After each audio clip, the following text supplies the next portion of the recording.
Members, you're hereby summoned to attend the monthly meeting of the Environment and Regeneration Committee, which will be held a hybrid meeting to be conducted remotely via WebEx and also physically in the chamber in Staban on Wednesday, the 8th of February 2023 at 4 p.m. And we'll hand over to Karen for the member attendance and apologies. Thank you. Thank you, Chair. So, members, Alderman Maurice Devaney. Here, Karen. Thank you. Alderman Derek Hussey is in the chamber. Chamber, Karen. Thank you. Alderman Keith Kerrigan is in the chamber. Alderman Nairi McMorris. Here, Karen. Thank you. Councillor John Boyle. Here, thanks. Thank you. Councillor Alex Duffy. On Shaw, online. Thank you. Councillor Stephen Edwards. Here, Karen, online. Thank you. Councillor Rachel Ferguson. Here, Karen. Thank you. Councillor Dan Kelly. He's just running a wee bit late, Karen. Okay, no problem. Councillor Emma McGinley. And Shaw. Yeah. Councillor Rory McHugh.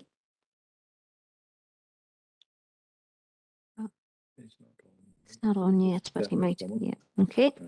Councillor Declan Norris is in the chamber. Here in the chamber. Councillor Maeve O'Neill. Here, online. Thank you. And Councillor Martin Riley. Yeah. Councillor Riley, yeah, is remote. Okay. Thank you, Chair.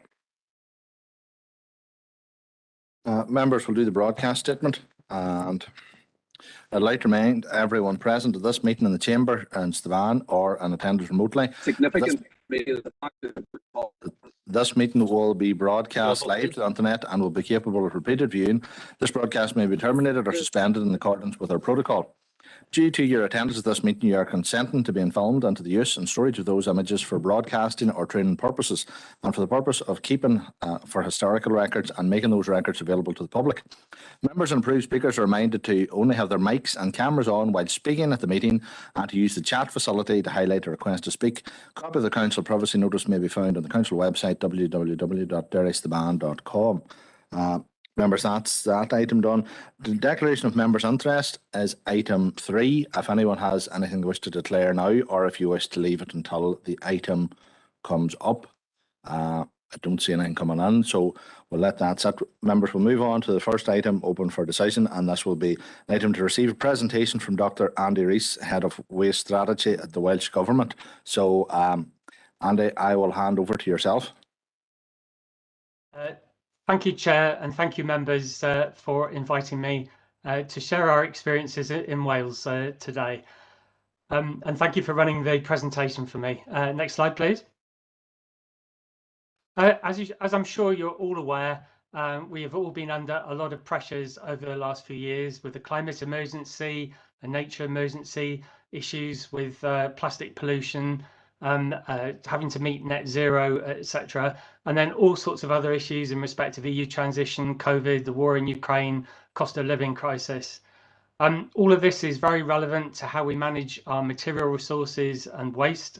And one of the most important things we're trying to do, as well as reduce waste, is to make sure the waste we do produce is used as productively as possible, particularly in our manufacturing sector that is still quite strong in Wales.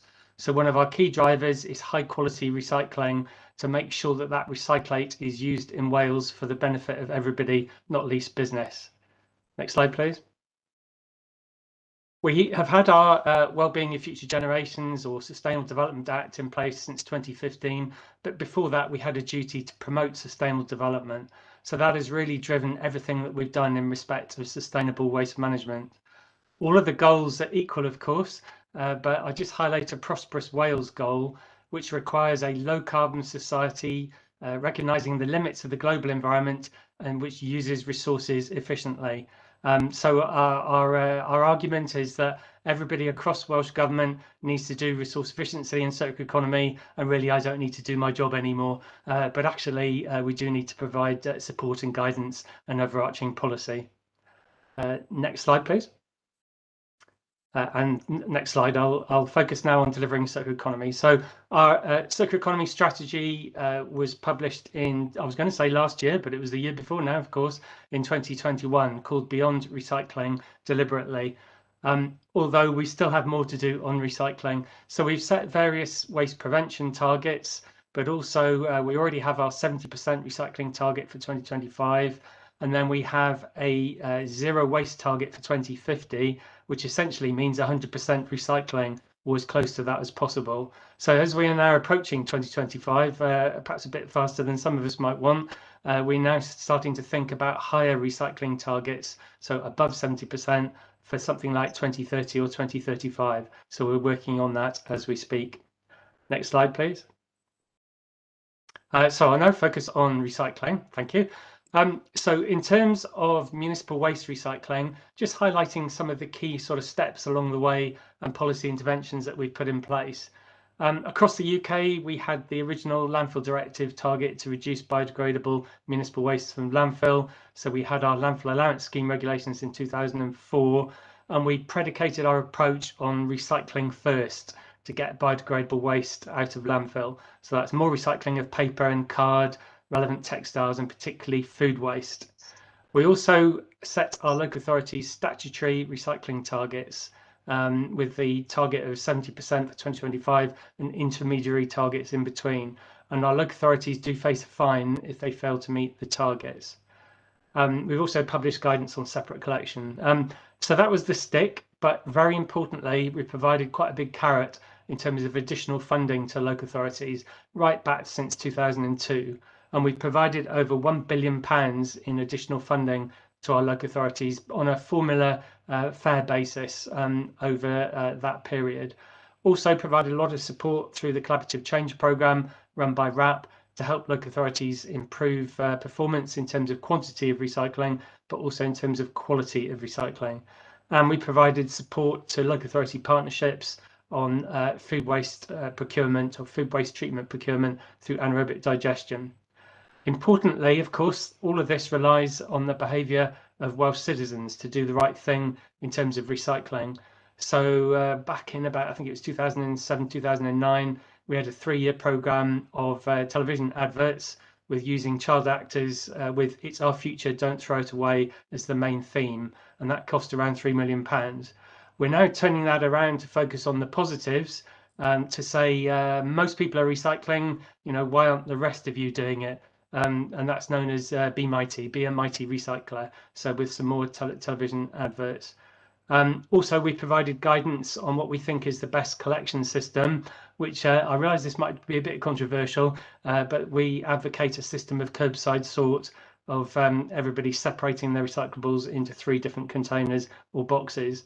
Also, RAP Cymru have helped with the marketing of materials to get the best price possible for local authorities. RAP have also done quite a lot of work on plastic for us. Just highlight on the right a fantastic video from Pembrokeshire. I think it was the Wonder of You parody on Elvis as they changed over from commingling to curbside sort. So a great parody involving the crew there. Maybe I'll send you a link later for you to have a look at it. Next slide, please. In terms of the collections blueprint, realise it might be a bit controversial for some, but we advocate a weekly collection of dry recyclables through 3 separate containers. So paper and card in one, plastic bottles, pops, tubs, trays, cans, aerosols, foil in another, and glass jars and bottles in another. Various innovations, including the stacker box, which I think has been rolled out in some parts of Northern Ireland as well, and was certainly trialled there, and we did benefit with you, and we did benefit from that trial. The advantage is that the materials are placed onto a single vehicle with usually 9 compartments. So obviously that saves money then in terms of a single pass vehicle. We're also now rolling out a fleet of electric vehicles for local authorities to help them decarbonise their waste collections. But to stress that the collections blueprint is not mandatory, but we have been strongly encouraging authorities to uptake it. Next slide, please. So this is where we are. The yellow colour, so back in 2010 on the left, the yellow colour is for commingling authorities, The sort of turquoise colour is for the curbside sort authorities, and the maroon colour is for those who did separate collection, i.e. collected in separate bags or boxes or bins, but didn't do sorting onto the vehicle. On the right is where we are now and looking to the future a bit. So we have now far more authorities in turquoise doing curbside sort, with only 4 authorities currently in the yellow area in terms of commingling.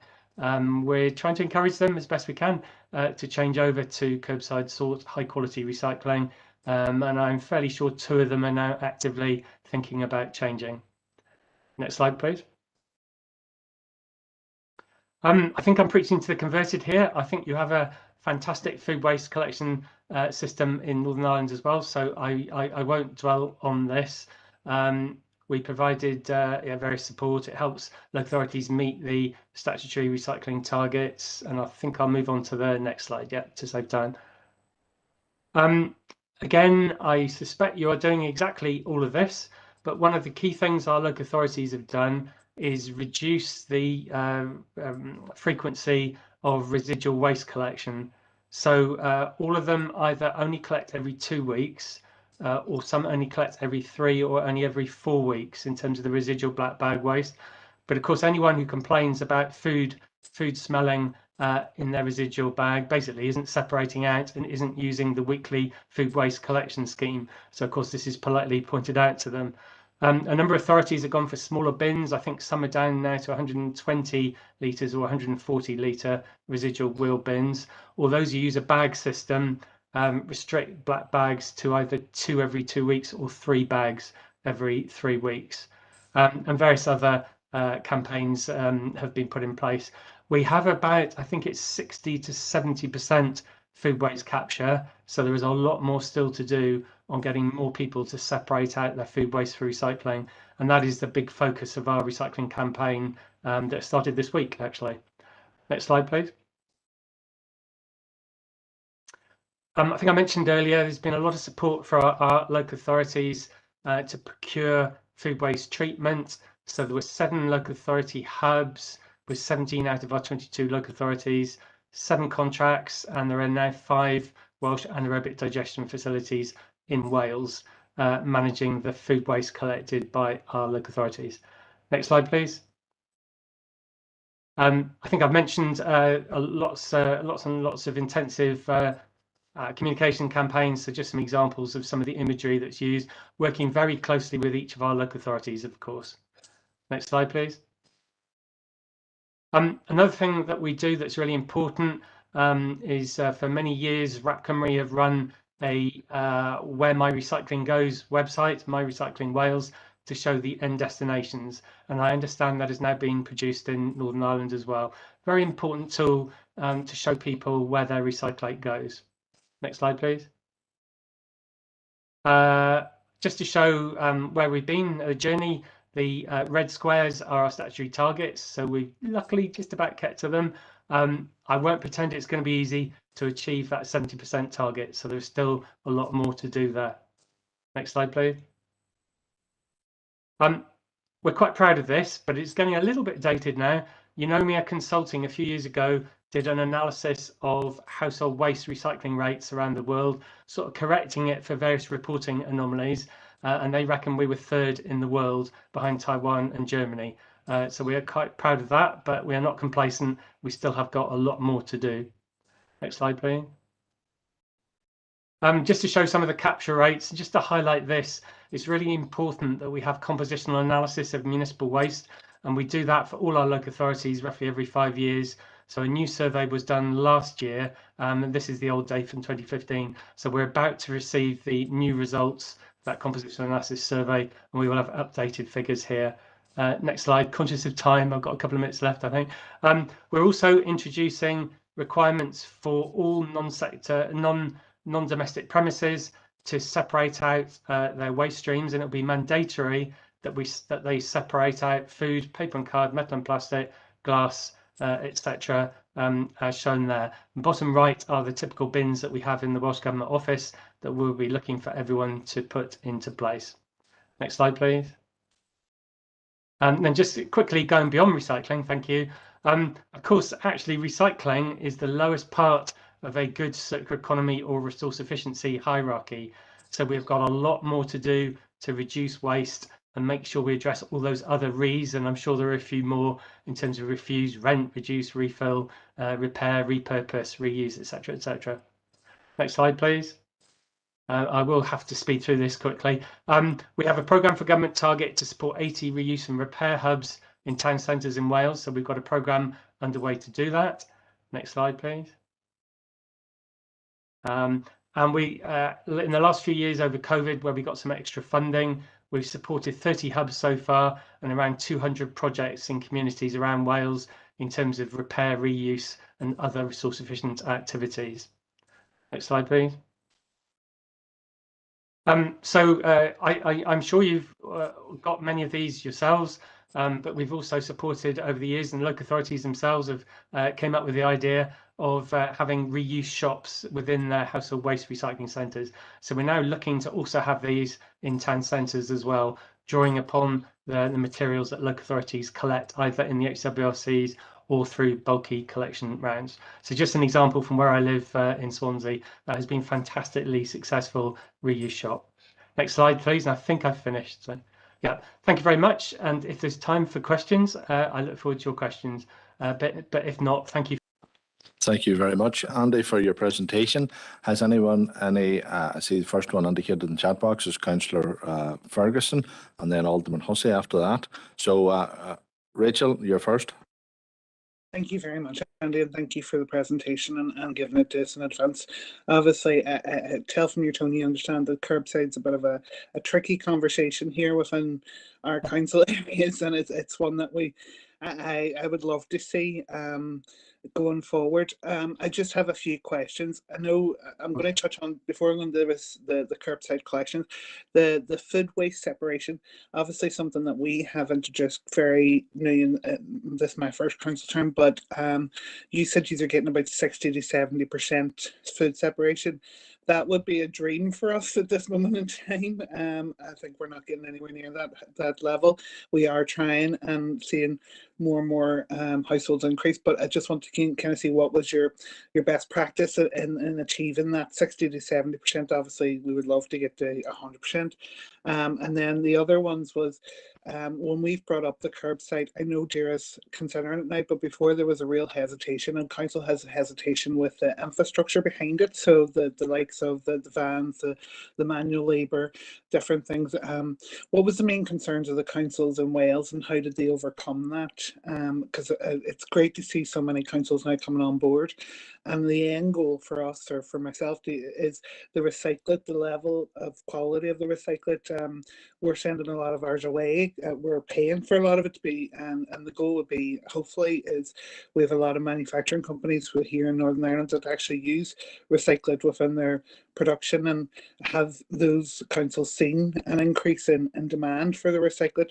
But I really appreciate you coming today to give the presentation, and hopefully it will have some good outcomes. Thank you. Yeah, thank you. Those are all fantastic questions. In terms of food waste capture, right at the beginning, we encouraged our authorities to adopt the best practice guidance that RAP issued. So that's things like, issuing the little caddy, the kitchen caddies, also with liners to help overcome the yuck factor. Also with our local authorities restricting residual, if you don't want your black bag to smell, it's best to put the food waste out weekly. Some authorities have put stickers on the residual bins, reminding people not to put their food waste in there, and that's been quite successful. But controversially, some of our authorities have done enforcement. So where I live in Swansea, you face the risk of the council putting a sticker on your black bag if they find food waste in it. And of course, certainly anyone who lives in a rural area, it'd be pretty obvious if there's food waste in there, because a fox or a rat will break into it. And of course, that happens in urban areas as well. Ultimately, they might get a letter if they ignore the stickers, and then ultimately they might get a fine. But I think Swansea Council only had to issue 3 fines in the end after issuing 20,000 letters. I won't protect, it does require quite a lot of effort, but of course that does help divert food waste from landfill, which saves on landfill disposal costs. So hopefully that extra investment in staff time to do that communication does then pay back in reduced disposal costs. On the infrastructure side, I mean, everything we've done with our local authorities, we've done in partnership. We've talked very closely with local authority officers. I haven't been the most popular of people in the 23 years that I've been working on this, but one by one, we've managed to persuade, infuse, and encourage everyone to get on board. But of course, in the backdrop, the statutory recycling targets kind of did help us. So I won't pretend really that wasn't an issue. But sharing best practice, taking local authority members and officers to other parts of the UK when we were lagging behind years ago really helped. And I'm sure our local authorities, would be very happy to host any visits if you wanted to come over. And I know some of ours did come over to Northern Ireland a few years ago. In terms of quality, again, I won't pretend that's been an easy ride.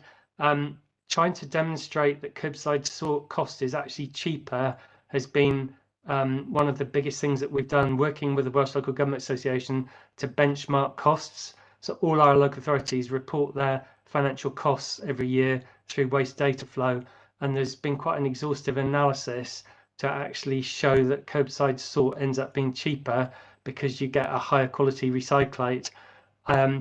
The concern that it's more difficult for people doesn't seem to pan out. In Pembrokeshire, for example, switched to curbside sort 2 years ago. They are now the top performing recycling local authority in Wales. So people do get on board. They complain quite understandably, or some do, for the first few weeks. But local authorities normally find then that when people get used to the system, that those concerns sort of fall away. But it does require, a lot of honest conversations and a lot of hard work, to be honest, to talk to everyone, to convince them about why that's the best thing to do. We do find that we've got a program that run to support the development of recyclate markets in manufacturers in Wales, and I sat on the grant panel that assessed applications for funding, and a lot of the companies told us that they were struggling to import raw materials and that they were very keen to have high quality recyclate from Wales and the rest of the UK. So apologies, that was a very long answer, but they were detailed questions. Thank you very much, Andy, for your response. Alderman Hussey, Derek. Dr. Rees, thank you very much for a very interesting presentation. Apology for Saturday, by the way, but it's fine. It happens. We played very well. And I say that with a slight declaration. My late father was from Crumlin in South Wales, and I still have family there. My cousin is a Welsh Labour councillor in Wales, so we do talk about these things as well. And I welcome within your presentation that waste isn't regarded as waste; it's regarded as a material resource that needs to be fully utilised, and I think that's an important element that we have to emphasise. I do question whether zero residual waste is practically possible, and I welcome the fact and understand what you're saying, that the education of citizens is vital and citizens are responding. But if we think back to the origins of the reuse, reduce, etc., the reduce element, as a government, has the Welsh Government engaged with business to actually reduce the amount of packaging, etc., that becomes waste, and in many cases absolutely unnecessary packaging? And I'm sure we've all experienced the Amazon parcel coming through the door with a small box inside a massive outer box, etc. Do you find any differential between North Wales and South Wales, between you and Swansea? Is there any differential you might find if you move up to Rull? And also, like ourselves, you would have that urban-rural split. Do you find difference in attitudes in the rural and urban? And I thank you for the invitation to come over sometime. I have been over a few times, and there's always a welcome on the hillside, and I can take it on board if our officers decide that they want to take a trip over to Wales, preferably to Cardiff when there's a match on. Thank you, Dr. Rees. Okay, thank you. I'll try to be a bit quicker in my responses. Zero residual waste is an aspirational target, and I suppose the saying that, you know, if you aim for the stars and you hit for the moon, you know, and you manage to hit the moon, that's not a bad thing. We do recognise the challenge there, but years ago when we set a 40% recycling target, we were told that was almost impossible. So when we set a 70% target, we were told we were mad, but we're fairly confident authorities will meet it. Reduction is a major challenge, very difficult for a devolved administration who is small, who works within a UK economy, in fact a global economy, to, you know, dramatically influence major multinational companies. We are working on extended producer responsibility across the 4 nations, which is starting to edge towards trying to persuade businesses to you know, reduce their packaging, because the more packaging they put on the market, the more expensive it's going to be for them. But there is a lot more that needs doing on waste prevention. North Wales, you may have noticed that all of them, bar one who's about to move over to curbside sort, we have a very good relationship with our North Wales authorities. And then we have an urban, rural and valleys split that we have in Wales. There are differences in the composition, but they tend to balance themselves out in terms of what can be recycled. And we've kept a close eye on the recycling rates between those 3 demographics, and they rarely vary between about plus or minus 2 to 3%. And and sometimes there are outliers that completely skew the results. So by and large, the recycling rates are pretty similar, but within that, there's different amounts of recycling of garden waste or food waste or dry recyclables, but it tends to balance out. But you're right, it's an area that we've had to keep a close eye on to make sure that there's no unfairness there. Through you, Chair. Thank you, Dr. Rees. Much appreciated. Thank you, Alderman Hudson. Thank you, Andy, for your response. Councillor Maeve O'Neill. Maeve. Thank you, Andy. We really appreciate you coming over to our council. We've had many conversations, I think, in the chamber around zero waste and that transition. So getting your expert input into it is really valued. I suppose the first question I'm going to ask is around the targets, because previously targets, you know, really didn't capture the kilograms of residual waste produced per person or per household, and I know that might be, I think that's recommended as the best practice, and like we've seen in like a city in Italy, Caponori, that went from like almost 200 kilograms per person down to 85 a year. And like, are you measuring, even though you don't have to, as per European regulations, are you measuring the kilograms of waste produced per person? And I suppose kind of on that, with regard to the residual waste, again, like within our strategy, it recommended there was 4 options, and one of the options it recommended like a research facility that you know, would look at the residual waste that we weren't quite capturing, that whatever was contained within it, and then that would inform then how our education went forward. Are you doing that with any of your municipalities within Wales, and how is that working? I think your education work looks excellent, and like again, our strategy recommended 30% of any transition needs to, you know, any of the work that you do needs to go into that education for the behaviour change. And just if there was any kind of pointers on how you did that, as well as like, you know, through social media. In terms of the with the food waste you had mentioned, is that a weekly collection as well? We've recently moved to fortnightly, but we do we have a bigger brown bin, you know, that has garden waste, and we don't actually within our council use AD. we send our organic waste for composting. But on that, like we've seen a massive increase in the production of compostable packaging and compostable containers, and there's no real regulation over how they are produced in a way that reprocesses for us the place that makes it into compost. They can guarantee that that product will compost within their facility. So how are you facing that challenge, or is that a challenge for you? And I suppose, like, kind of what was your key to becoming third in the world? Like we've had many conversations, as Councillor Ferguson has says, around the benefits of source separation versus commingled household collections. And there's been contentiousness within the research that's produced. So it's not just opinion, it's research as well as saying different things. And you're saying here that source separation is the most cost effective. That's what you found when you compare the different municipalities within Wales. So just to touch on kind of what is that resistance, your insight into that. And obviously we're talking a lot about recycling here, and as you said, like within the zero waste hierarchy, it's actually at the bottom.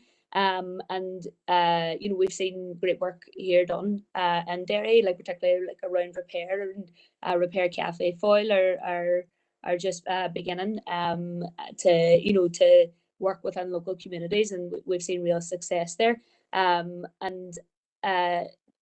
just one of the last questions I had was just around the restricting the residual waste. I think I think doing that at the beginning of any transition is a bogus move, and it should be done or like at what stage was that introduced? Because there's fears, I think, for ourselves that that could lead to illegal dumping from a household level. So for any municipality who did that, at what stage? And I suppose the definition for zero waste that I would use would be nil to landfill, but also nil to be burned. And are Wales using that as an interim method to managing that excess residual waste. And I think it's good to see the extended responsibility schemes coming in, the DRS schemes coming in, which we'll be chatting about later. But if there was any kind of other final insights that you had on any other good initiatives that you feel that should come forward rather than are coming forward. Thank you. Okay, thank you. All very good questions again. On the kilogram of residual waste per household, that is an indicator that is reported every year through our stats colleagues. We decided not to set a sort of a target for that, because an element of it is waste prevention that we didn't really feel was in the gift of local authorities. Because obviously the amount of packaging put out, what people buy, it is actually hard for local authorities to influence that. But it certainly is an indicator. In terms of the residual waste, looking at it, I mentioned that compositional analysis that's been done. That's been done for each local authority. So we've got 22 local authorities. It was done on a spring and autumn sample basis, and they really value that analysis to show them where they need to target their efforts to get people to recycle more. So particular which waste streams they need to work on, etc. In terms of education and awareness, RAP have run a tracker survey for us every year, which I think they also do for Northern Ireland, looking at people's attitudes and behaviours and what they currently do or don't do in terms of recycling. So it's segmented, so it shows which sections of society are good recyclers and which are perhaps not such good recyclers, and what they do and don't recycle, whether it's just kitchen stuff in the kitchen or from bathrooms. And then the social, there's work done with social media using influencers, etc., that targets the particular demographic or age group who perhaps could improve their recycling rates a bit further. So a lot of work is going into that. You're right. I think I mentioned before that it hasn't been an easy path persuading most of our authorities that curbside sort is the right way to go. But we've worked with their data and worked with the Welsh Local Government Association, have done the financial analysis. So that data has come from local authorities and is analysed by the Welsh Local Government Association. So you know, it's as close to all the local authorities' hearts as it could be to actually show them, you know, that data. Others, you know, might have different data around the UK, but we focused on, you know, on our actual data within Wales. Repair and reuse, a lot more to do there. It's a challenge because reuse takes place all the time with secondhand shops, eBay, car boot sales, etc., and charity shops particularly. So we need to make sure that what our local authorities do complements that and fills a gap and doesn't duplicate or take away from what others do. So that has to be worked through quite carefully. The residual restriction, again, has been controversial over the years, but has been proven to work. That the authorities who have gone for residual restrictions have ended up with a higher recycling rate, and there's a sort of cause and effect there. Illegal dumping is always an issue, but our local authority colleagues tell us that it's not a major problem, but it's obviously something for them to keep an eye on. The RAP guidance in the beginning was for food waste to be collected separately. I can understand why it's collected with garden waste, but that was the method that you know, we persuaded our local authorities to go down, partly because of the advantage of generating renewable energy through anaerobic digestion. But there's nothing wrong per se, obviously, with collecting food and garden waste together. And then finally, compostable packaging. Yes, it is a challenge. It is supposed to be able to be composted in proper industrial composting plants. But if those composting plants can't accept it, then obviously that is a challenge.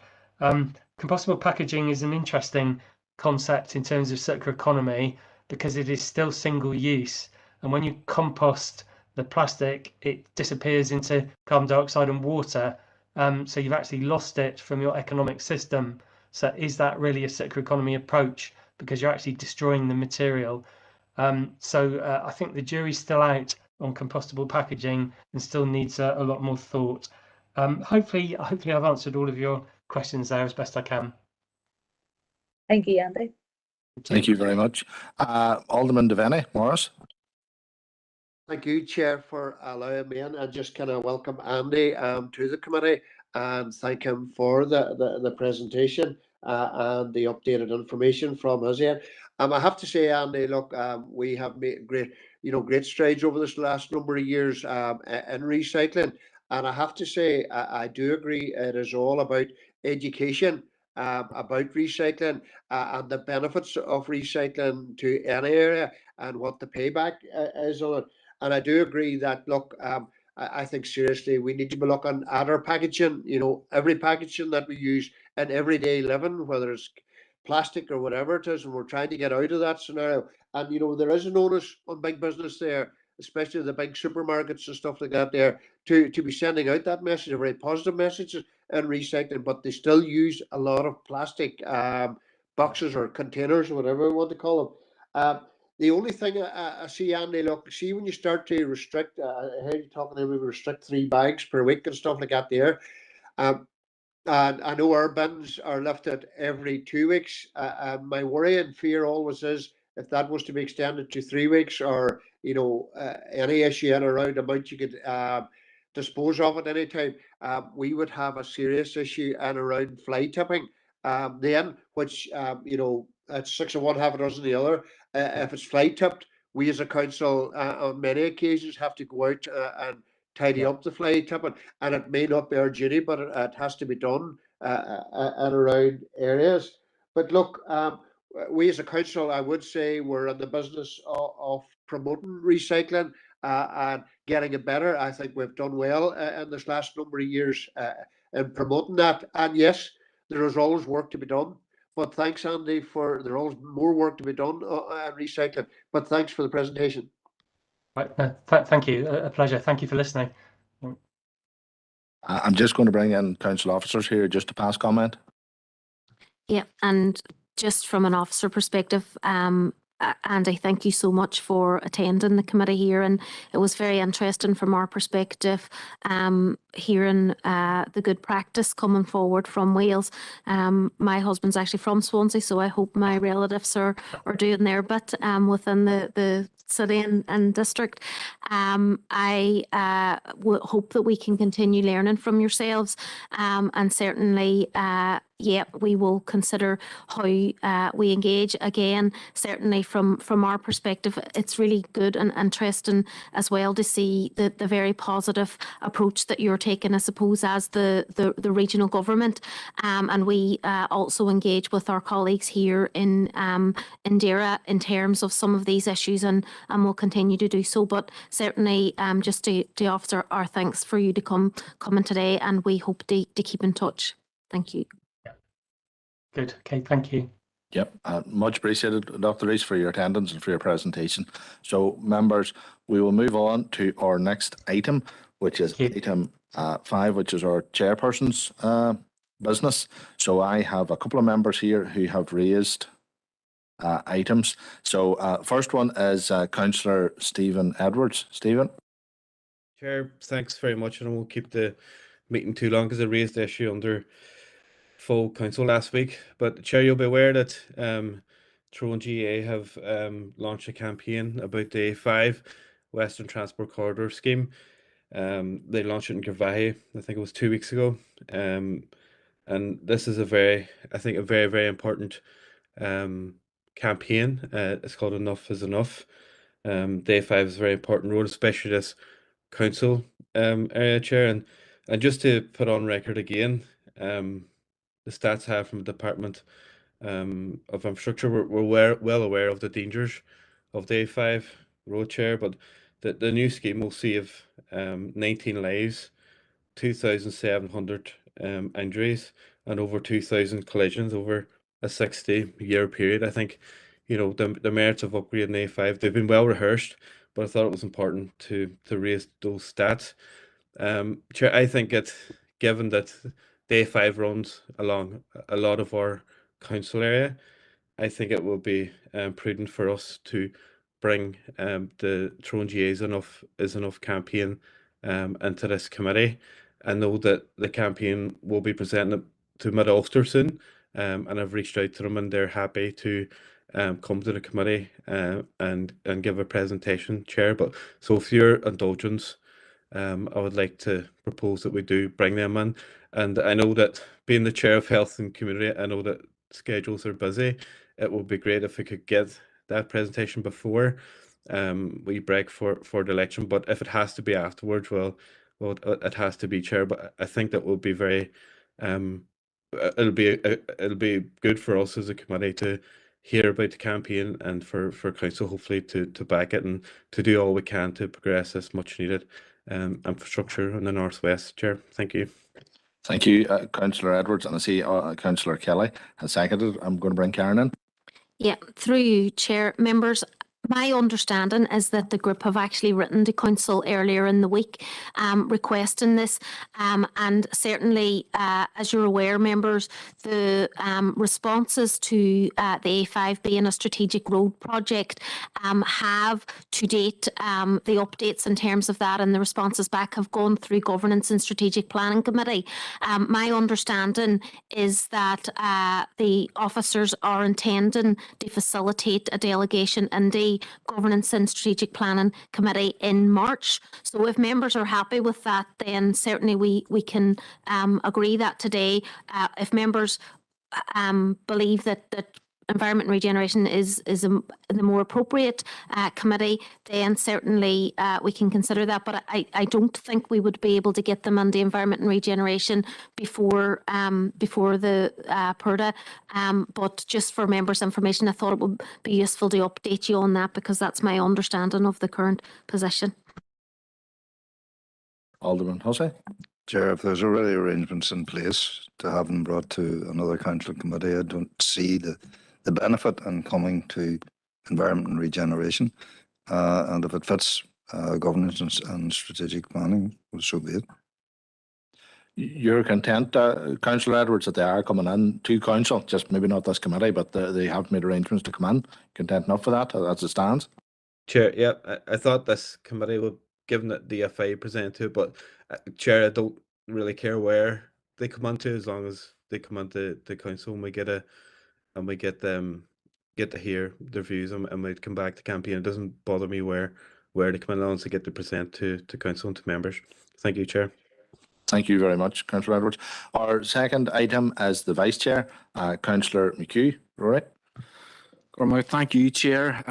Chair, you'll be aware that Council have recently sought information on possible properties within the city and district with defective blocks.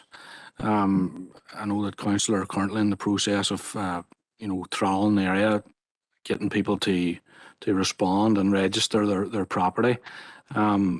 Recently, I had the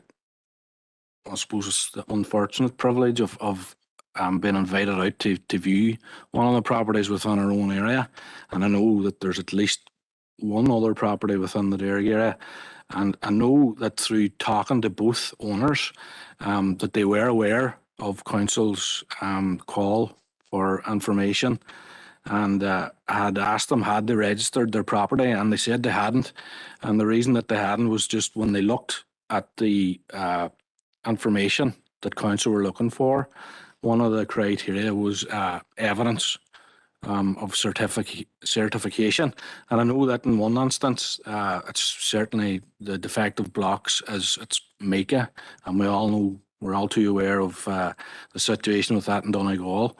But when I asked them, why hadn't they registered, they said, well, the cost of getting that certified is it's in the region of thousands of pounds, and with no scheme this side of the border currently in place for any recompense or financial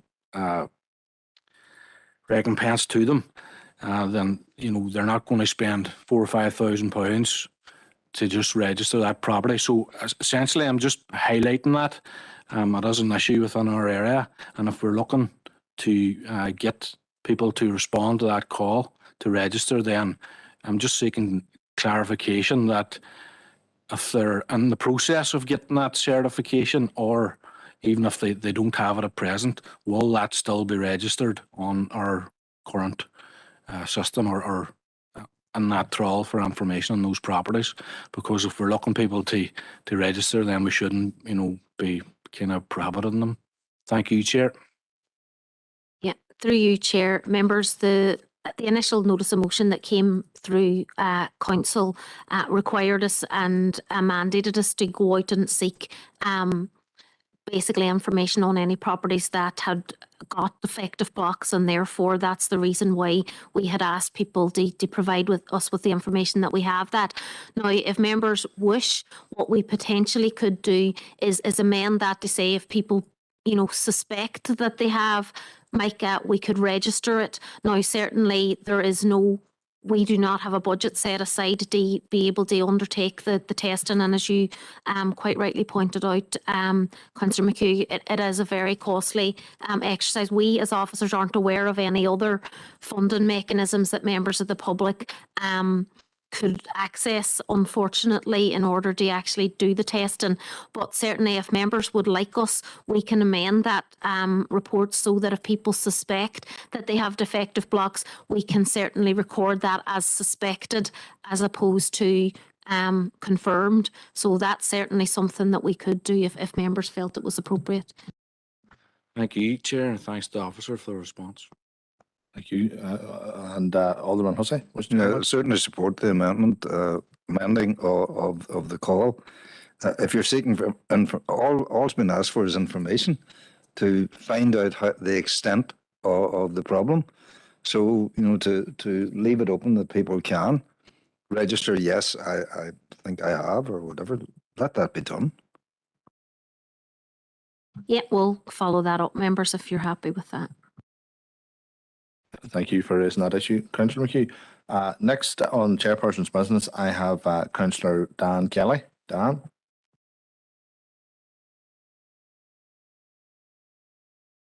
Chair. I suppose we've all heard the press reports over the last 24 hours or so, just in relation to the Riverine Park. And I notice it's not on the agenda for today's meeting, Chair, so I appreciate you allowing time for this to be raised. And I was wondering, is there any oral update on the Riverine project from officers? I appreciate there'll probably be a substantive paper coming in at some point, but just in terms of the latest sort of decision, I suppose, taken by both councils and SEUPB, I just wonder, is there any, I suppose, oral update that officers can give at this stage? Thanks, Chair. Yep, through you, Chair. Members, certainly I'm happy to give a short verbal update to members today, and indeed I will, if members are happy, bring a further report to the next committee in terms of this. So, members, as you're aware, the Riverine Community Park is a joint project which is led by Donegal County Council with Derry City and Strabane District Council as a project to develop a 30-acre dedicated cross-border and cross-community shared space. The project was funded through the Peace 4 programme and indeed has been progressing since Donegal received the letter of offer over the last few years. Members, as you're aware, the Peace 4 programme closes in December 2023 and that's a final deadline for spend of any monies in relation to the programme. And certainly at the minute, in terms of the project, there are a number of key statutory approvals which remain outstanding. Members, the most significant of these is the Bord Planola planning application for the bridge in the community park on the Lifford side of the border. That was due. We had been advised initially that we were due to receive some information in relation to that application, a decision, if you like, by the 6th of October 2022, and that has not yet been received, members. And in addition to that, Donegal need to obtain a foreshore licence from their central government department in terms of the construction of the bridge. Basically, what that means at this minute in time is that the project can't be delivered fully within the 2023 deadline in terms of the Peace 4 programme. Now, members, as you're aware, both councils are fully committed to this project. They believe it's a very, very important strategic project for Strabane and for Lifford, and remain committed to it and intend to continue with the development of the project. Officers have had engagement with SEUPB in terms of this, and we would like to see some of the works that can be delivered in 2023 to continue, and we are actively engaging with SEUPB in terms of how possible that is and what works could potentially be completed. And in addition, members, as you're aware, the Peace Plus programme will be open for applications very shortly, and we believe that the project fits within the themes of Peace Plus. And indeed, given the significant amount of work and readiness of the project at this stage, we would be well placed to be able to apply for funding under Peace Plus. So basically, members, as I said, we, as officers, continue to work on the project and more than happy to bring a further project update report in the Environment and Regeneration as soon as possible. Thank you, Chair. Councillor Kelly, are you content with the officer update? Thanks, Chair. Yes, it's good to get that reassurance, because the narrative that has been played out over the last number of hours, the language in those reports has been using words like cancelled and axed, and I think it's important that we just nip that kind of narrative in the bud and reassure the public that the councils, both councils, and funding bodies are actively behind this project, and it is going forward. It's unfortunate we are where we are, but at least the project is very much alive, and we are looking forward to taking it and seeing it progressed over the next period of time. So yes, thanks, Chair. Appreciate that. Thank you, Councillor Kelly. Alderman Hussey. Thank you, Councillor Kelly, for bringing this to the attention of committee. It's the first I'd heard of it, and I got the sign from Councillor McHugh that he had heard that the project was cancelled. Now to hear that it is not is reassuring. And I think what I'm hearing is the project's still there. It's just we're looking at a different suit that project will wear. I trust that is the case. I had highlighted concerns several months ago with regard to Riverine. And I suppose I still have those concerns, especially if rumours begin to pile around the area. That impacts on the people who are involved in this overall project. Have we an assurance that, as well as trying to pursue the physical ends of the overall project on both banks of the river, that the animation events and programs are ongoing? Because the important element of this to me is the people who are involved, and we've got to keep those people on board. Thank you, Chair. Yeah, through you, Chair. Certainly, members, that would be our intention, and that is that we have formally requested from SAUPB that we continue with the animation programme, and we hope to be able to do that. Certainly, as officers, we fully agree that this is a vital part of the project in terms of the community engagement on the project, and indeed share the frustration of the Riverine Forum and the community in terms of this. It's a point that we have made to SAUPB, and we certainly hope that that will be the case, and we'll update members as soon as we get further information in relation to that. Through you, Chair. Appreciate it. Thank you, Karen. Thank you for that. And the last speaker on this item is Councillor Edwards. Stephen. Chair, thanks very much. And like Councillor Kelly and Alderman Hussey, it's, this is bitterly disappointment for the wider Strabane area. And I did hear rumours as well, and it's been circulating social media that the project is cancelled. But when you read Council's press release today, and I think the takeaway is it's no longer viable for completion due to the funding deadline. But I do agree with Councillor Kelly. It needs to be put out there that other other sources like the Peace Plus is being pursued, because with the rumours going around Strabane and we're coming to strike at a rate, it just doesn't look good for council. So I would appreciate it, even if council could reissue their press release, or that that it is going ahead. It will be full steam ahead despite this setback. I think that would be hugely encouraging. Thank you, Chair.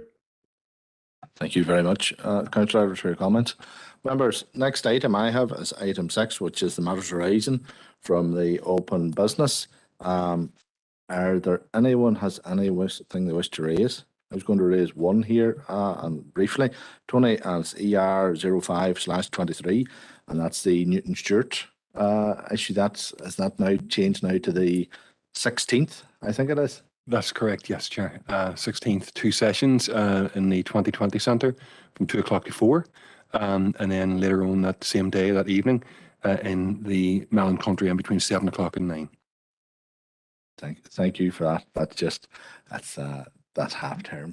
Chair, it's the 2000 Centre, not the 220. 2000 Centre. My apologies.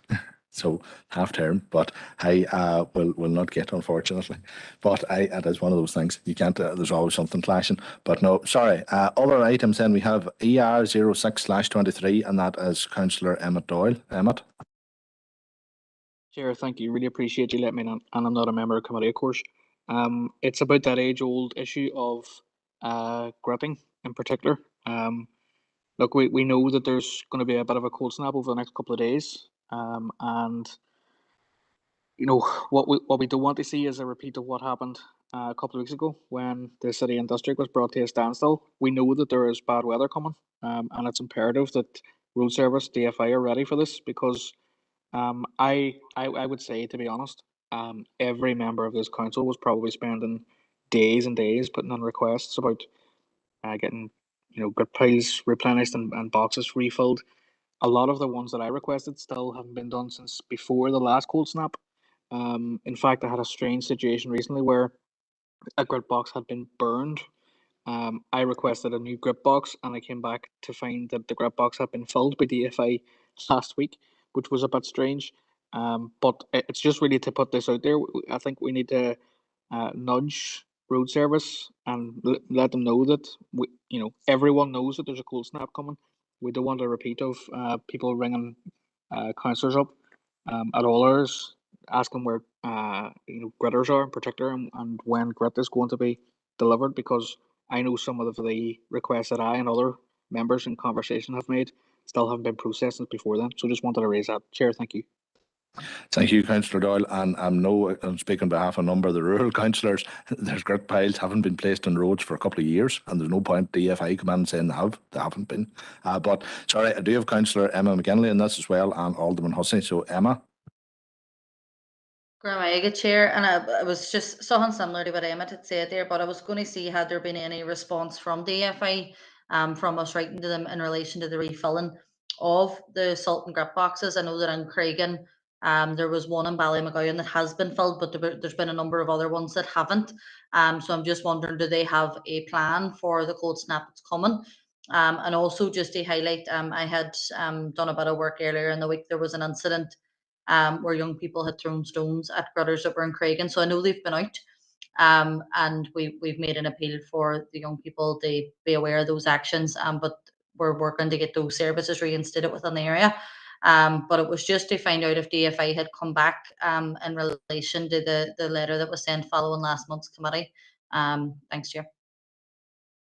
Thank you, Emma, and I'll bring in Alderman Hussey, and then we'll let officers respond to you all. Thank you, Chair. And as I was following on from your own comment there about roads that previously had grit piles and they hadn't appeared. And like yourself, and I'm sure colleagues in the rural area, on the phone, why wasn't this road grit piled here, there, and everywhere? I had emailed through a list to DFI of roads reported without grit piles. And the answer back was that the order had been issued to the contractor. So it's not DFI who are going out and putting down, it's a contractor that they brought in. And I wonder, do they follow up and send somebody out to check that the contractor has done what they're supposed to do? Because, if there are roads being missed, there's something wrong. The contractor is not doing the work that they have been asked to do. And there should be some check as to that actually being done. And of course, I think we're all aware there was a period not that long ago when gritters were out and people were saying, what the devil is a gritter out a night like that there? And roads been heavily gritted around our own area when there was no frost at all. So sometimes the logic of it all is hard to comprehend. Yeah, through you, Chair. My information that I have, we did send the letter we actually sent it to the Permanent Secretary and copied it to the Divisional Roads Manager locally. It obviously covered a number of issues that members had raised at the committee in relation to not only replenishing the grip boxes and the grip piles, but also in terms of the policy for gritting roads. And indeed, I think there was an issue in relation to a road that was being gritted, but may not have met the policy as well. So that went out on the 25th of January, and to my knowledge, we haven't yet received any update from DFI, and certainly we'll bring that to members as soon as we can. Thank you, Chair.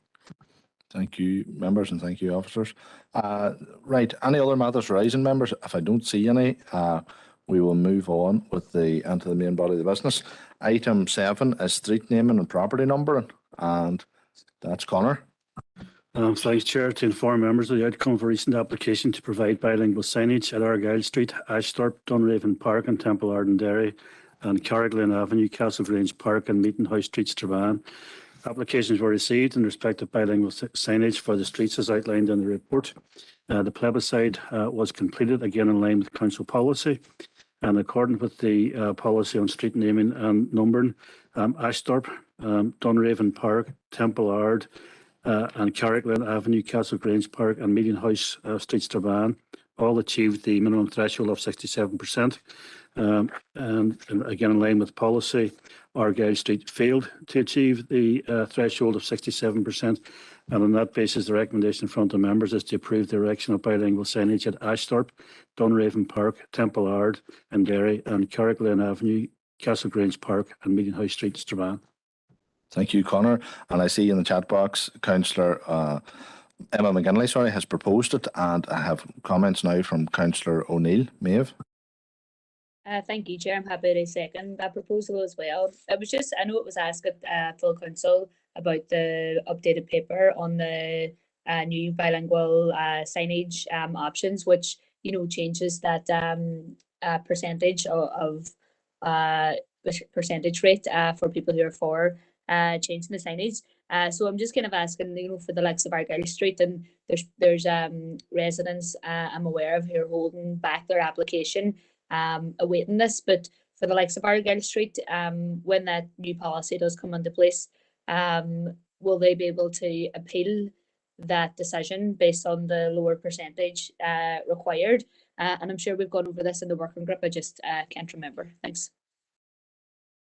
Chair, happy to take that. Chair, we're reorganising or organising the second workshop. There were issues come up for discussion at that first workshop that need further clarification and guidance from members. So we are now in the process of organising the workshop. Dates will be circulated in the next day or two with the intention of going through all of the issues, and that will allow us to bring a policy, an updated policy, into members for consideration. Thank you, Conor. Alderman Hussey. Derek? Thanks. It's just to take an opportunity, appreciate all of these new signs that have been agreed. They cost money, we know that. I don't know how much per sign yet, but sometime we'll find out. I've had some reaction from areas where the signage on their roads is barely legible. And then they drive into an area, say around the Iron or wherever it happens to be in our area, and they see all these bright new signs, which are there because of the bilingual policy and the signs are put up. But is there anything that we can do in those areas where they don't want bilingual signage, but they would like to think that their signs at least are legible going forward? Thank you, Chair. Chair, I'm happy that where members have examples of that or want signage updated, to bring it forward to myself, and we'll do that. We do have a statutory obligation to provide legible street nameplates. We know Council, again, has run a number of campaigns where we're encouraging people about postal numbers and so on. So, you know, where that's the case, bring those forward and we look to get them replaced.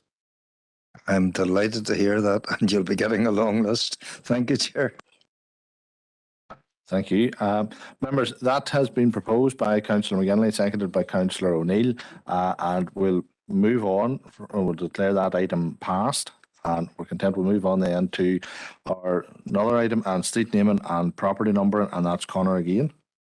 Thanks, Chair. To seek members' recommendations with regard to street naming applications for a new development at Steelstown Road, Derry. The application has been received with two number suggestions: Rosewood Lane and Bishop's Lane, and the report sets out the background to each of the options with the recommendation in front of members to with the adoption of Rosewood Lane for the housing development at Steelstown Road, Derry. Members, I'm looking for a proposer and a seconder. So proposed by Alderman Hussey. Councillor John Boyle. Thanks, Chair. Just to say, I mean, both names would be appropriate.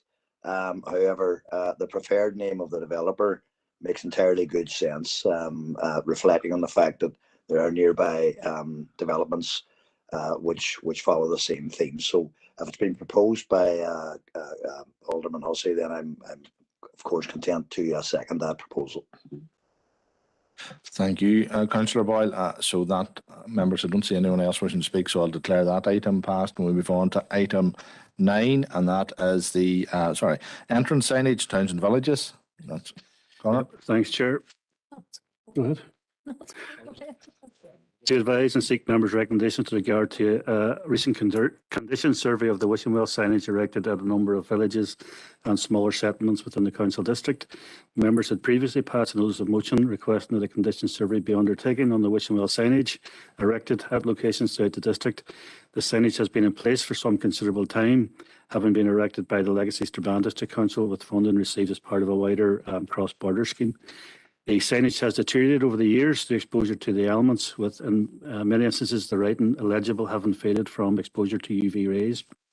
In consideration of the above, 12 sites have been visited, and on inspection all require remedial works. This includes replacement of the boards detailing the respective settlement name and repainting of the poles supporting the signage. There are a total of 33 signs within this scheme reflecting the key entrance points to the settlements, with the majority having 2 number signs, with Pumbledge and Castlederrick having 5 signs each.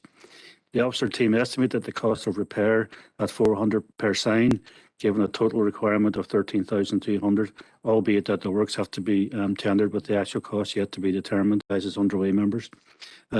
Officers have considered the possibility of funding the repair of these signs from the COVID Recovery Small Settlements Programme, and that would allow these works to continue.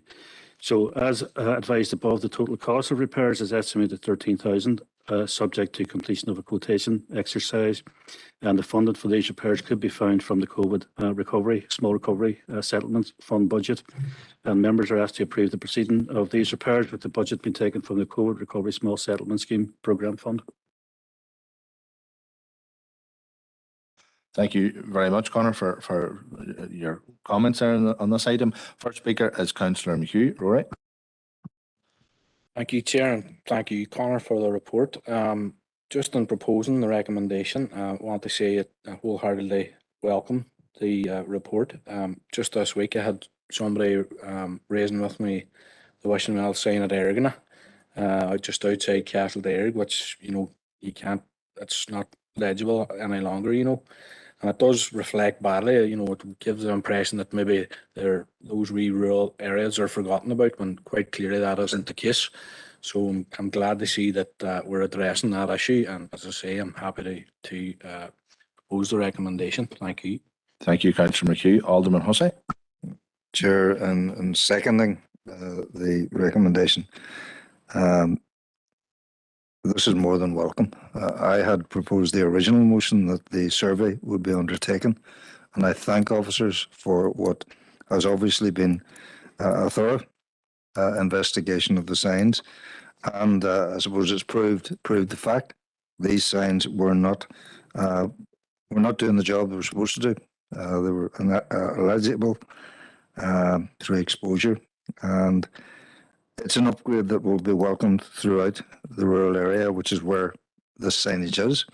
And I think it's appropriate that the COVID Recovery Small Settlements Scheme would be funding this, because that's where it's being aimed at, and that's where the targets actually are. I have noticed of late that the flower carriers have been removed from these. I presume those have been removed for subsequent replacement at those sites where the flower arrangements, the containers, were as part of that. I'm presuming that, and I see nods coming there, so I think that is the case, and that is also welcome to see appropriate signage and a welcome into the various rural communities. Is there any idea of a timescale when our rural population can begin to see these being done? Thank you, Chair. Chair, happy to take that. The quotation exercise is underway, so as soon as that completes, work should begin almost immediately. I would like to think by the end of this month. There's a bit of weather permitting for painting and so on as well, but by the end of this month, I would like to see that scheme underway. Thank you, Chair. Much appreciated. Thank you, Conor, for your response. And Councillor Edwards wishes to comment on this as well. Stephen. Chair, thank you. And like other DERG members, I do welcome this, and I think it'd be good for the rural areas. I was involved with Clady that get new signs actually. I think it was through DFC grant at the time. Might have been Village Renewal. So I have been involved with getting Clady their new signs, but it would be good to see those ones already, like Saya Mills, for example, upgraded. Newton as well, Castlereagh, they're in a bad state, but Connor's outlined the timeline and so on there, so no concerns about that. But I do welcome it, and the SDLP welcome it, Chair. Thank you. Thank you, Councillor Edwards. And again, as supporting what has been stated there, for say, remark the ones there today and Kiln, and then the one at Ergon that Councillor Hughes mentioned, and even the one in Brady there on the way back down the road. You just notice they're getting tired looking, and a lot of it maybe is a good clean up, but again, some of them the print does need freshened up as well. So no, that'll be a positive one. So no, the members as proposed by Councillor McHugh, seconded by Councillor Alderman Hussey. I don't see anyone else wishing to speak on the item, so we'll declare that item passed. We'll move on to item 10, members, which I have as the COVID recovery revitalisation temporary vehicular traffic and pedestrian arrangements at Ferricky Street. So that is Tony. Okay, thank you, Chair, and thank you, members. This report's just to update you on the outcome of the public consultation exercise in relation to those temporary vehicular traffic and pedestrian arrangements that were implemented on Ferricky Street and Upper Canary Road, and to advise you on the proposed next steps. Members, you'll already be aware of the updates that have come in through ENR committee throughout 2020 and 2021 in relation to this particular project. It was part of a number of interventions that Council worked collaboratively on in terms of delivery, alongside our partners, DFA Roads and also City Centre Initiative, in the design and delivery stages of the temporary projects. More recently, members, you recall item presented to ENR committee back in October 2022 relating to our proposals to initiate a public consultation exercise during November and December 2022 with regards to the temporary scheme. Members, you'll note the introduction of the scheme and the arrangements along Ferricky Street and Upper Canary Road were designed with the objective of creating an extended pedestrian space on Ferricky Street and the associated reduction in vehicular traffic flow and volume along this narrow street. The temporary nature of the project, together with the limited budgetary considerations, informed the design approach and finishes to the scheme, given the dynamic nature of what was being trialled at the time and the need for it to be amended quickly in order to adapt to changing circumstances, including its potential removal if necessary. Members, you'll also note that the scheme was introduced in June 2021 via temporary traffic legislation brought forward by the Department for Infrastructure and which expired initially in October 2022. However, in order to facilitate this current public consultation exercise, the legislation was extended to April 2023. So in terms of the survey itself, given the temporary and trial nature of this traffic management scheme, initiating a public consultation survey is an important element for Council to record the views and opinions and the experiences of the project among users, local businesses and indeed residents. In addition, the public consultation survey is important in helping to inform options relating to the future of the scheme beyond the expiry of the temporary traffic legislation period in April. The public consultation survey itself was launched on the 4th of November 22 and for a period of 4 weeks expiring on the 6th of December. In addition to the online survey element, face-to-face interviews were also conducted within the vicinity of Ferricky Street on the 19th of November 2022 in order for us to obtain views at first hand. Also, in terms of numbers, there were 403 online surveys submitted and 105 face-to-face interviews conducted on the street on the dates that I've provided, covering both the same questions. The combined total number of the respondents amounts to 508 persons. Within the initial section of the survey, members, and you'll note from the appendix, respondents were asked to define if they were completing in the capacity as a resident or business and to select whether or not they were located in the city centre. The next key section, section 5, was a series of sub-questions and they related to the user experience around whether or not the temporary scheme improved the pedestrian experience, whether it reduced traffic volumes, assisted businesses, was visually attractive and so on. And again, respondents were asked to come up with and select either a yes, a no or a not sure response. Again, as I've noted, the appendix provides further detail, but in summary to the questions, there's a brief analysis which I'll just run through very quickly in terms of the total combined responses to each of the questions identified in section 5 of the survey. So, for example, 69.7% of the respondents reported negative impacts associated with a scheme, while 20.1% reported positive impact. Around 65% disagreed that the scheme improved the pedestrian experience, whilst 23.8% agreed that it did improve it. Of those surveyed, 27.4% agreed that it improved pedestrian safety, while 60.4% disagreed. 19.9% of those surveyed agreed that it promoted additional footfall, while 64.6% disagreed. And you'll see obviously 27.8% agreed that it reduced traffic flow, while around 68% disagreed with that.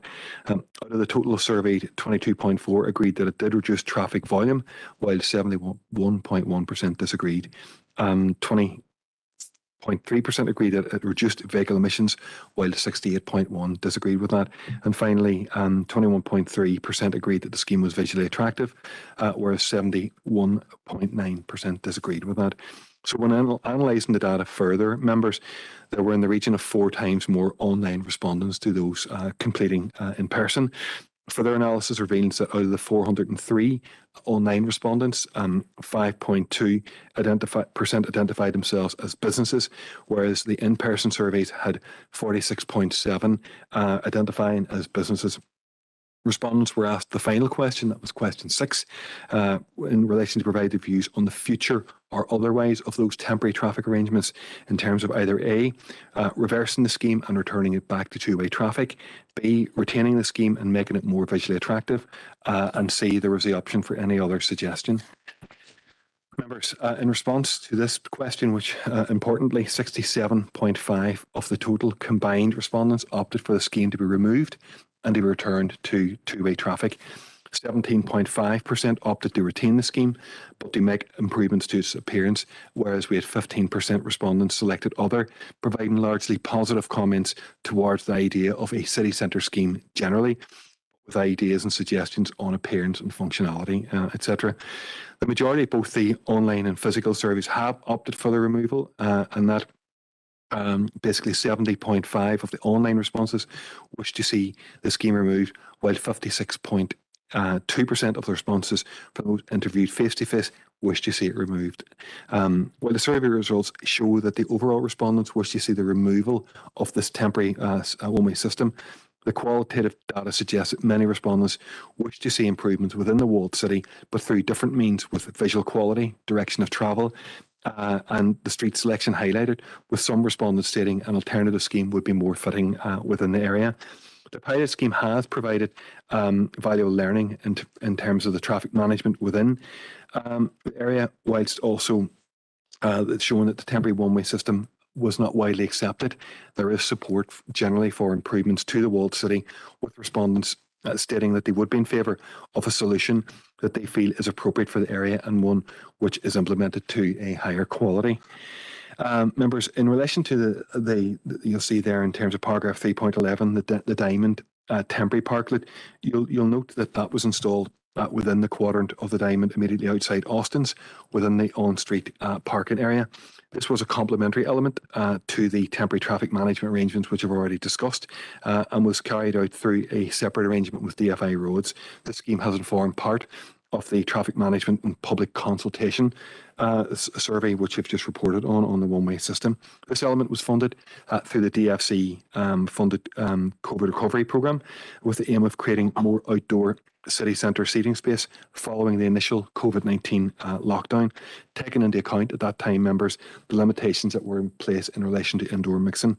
The design finishes, again, were informed largely by budget and the fact that they were intended to be a temporary, meanwhile solution and capable of being removed at short notice if need be. The scheme has resulted in the temporary loss of 9 on-street car parking spaces, including 2 accessible bays. DFI are actively progressing legislative mechanisms to replace these 2 bays elsewhere within the other quadrants of the diamond. as part of the Bishop Street parklet scheme delivered in late summer 2022. Members, you'll note that 2 accessible bays were located to the opposite side of the street, which were removed as part of this scheme. And in addition to that, there were 2 additional bays created within the car park at Bishop Street, just right there at the main entrance. So prior to the implementation of the scheme, the electrical vehicle charging point had been out of operation for in the region of around 2 years, and with the provider considering alternative technology and locations for its replacement. General observations around the use of that space would suggest that it has been used by members of the public to sit, particularly during dry weather, as well as acting as a pedestrian thoroughfare connecting Bishop Street with Ferricky Street. Officers are currently scoping the potential options that could retain that space as a parklet, but in a more permanent and high quality manner, and one which is very much design led, comprising of an extended footway, raised level surface, seating, planting, soft landscaping, and the raised surface would most certainly assist in creating a more accessible space for all users. Any new proposal would see the installation of, as I say, more permanent and quality street furniture in the form of seating benches and planters. And in addition to that, a further complementary element would also include a similar treatment outside Richmond Chambers there in terms of that particular element or quadrant of the diamond. Officers are currently liaising with potential funders in terms of supporting this small scale yet important environmental improvement scheme, and officers propose to bring a report to members on this in the coming months. So members, as we move towards the final section of the report, the temporary public realm space in the diamond outside Austin's has resulted in the loss of 2 accessible spaces, which you've advised. However, replacement bays have been created elsewhere within the vicinity, and DFI are actively working on creating 2 further spaces in the diamond. The introduction of the temporary traffic arrangements had aimed to reduce the volume of traffic on Ferricky Street and associated emissions, as well as seeking to promote modal shift in terms of enhanced spaces for pedestrians. The funding, as I had noted already, was derived from the DFC and also DFI through the Recovery Revitalisation Grant Programme, and there have been no cost implications to Council in the design and implementation other than that of staff and officer time. Arising from the COVID-19 pandemic was a growing trend at that time to repurpose existing streetscapes to create more pedestrian and cycle-friendly spaces for people to safely navigate, as well as creating new public realm provision, including outdoor public seating opportunities. This was particularly important due to the restrictions on indoor mixing that were occurring at that time. Towns and cities nationally and internationally were initiating schemes such as these during the initial stages of the pandemic, and the external funding secured by the Council allowed it to deliver and trial these meanwhile projects. It's important to note, members, that the scheme was introduced on a trial basis with the objective of creating temporary extended pedestrian space on Ferricky Street and reducing the vehicular traffic flows. Importantly, the scheme was not intended to be permanent, and instead an important trial project that would help to inform any future public realm and streetscape and traffic management projects initiated within the walled city and its environs. The trial period of the project has been important in helping to assess its practical feasibility on site. And whilst the scheme has altered existing traffic arrangements and redirected some traffic into adjoining streets, there appears to have been at times some disruption to the city centre traffic and surrounding network. The temporary scheme has reduced traffic flow along Ferricky Street by 50%, and the fact it's been down to one-way traffic. And it would suggest that it has made it easier for pedestrians to cross the street in that location and Upper Carlisle Road by means of just navigating one lane of vehicular traffic. So members, should you be minded to remove the temporary one-way traffic arrangements following the public consultation exercise, DFI will be formally requested to initiate the necessary reinstatement works. Officers have been in liaison with DFI Roads, who envisage that these reinstatement works are minor in nature and will cause minimal disruption and should be completed in advance of the expiry of the current temporary legislative arrangements. So finally, members, and in conclusion, we're asking you to note the contents of the report and following the outcome of the recent public consultation exercise to support the removal of the temporary one-way traffic arrangements along Carlisle Road, Upper Carlisle Road and Ferricky Street, and for us to return back to two-way vehicular traffic, and that we formally ask DFI Roads to initiate the necessary reinstatement works. Thank you very much, members. Thank you very much, Tony, for that report. Members, I have 6 members wishing to speak, so I'm going to take 3 at a time, if you're content enough, and get Rob a response then. So first speaker is Councillor Emma McGinley, then Councillor Emma Doyle, then Councillor Maeve O'Neill. So Emma. Good Chair. I'm glad to see this report in the pack for this meeting. We'd sort of been waiting on it. So thank you to the officers and everyone that was involved in carrying out that consultation. On behalf of Sinn Féin, we're more than happy to propose the recommendations at the end of the report to move this back to a 2-way traffic system on that street. I think the results of the survey in themselves sort of speak for themselves, that overwhelmingly people don't support the one-way system, and it's been disruptive as opposed to being positive. So we would be glad to see that going back to 2-way. I would have some concerns over the temporary parklet in the Diamond, and the proposal that something similar would be imposed at the quadrant adjacent to Richmond Chambers. As you are probably aware, that's the bus stop that's on the Diamond. And that would then reduce the capacity for public transport to come up through the Diamond area.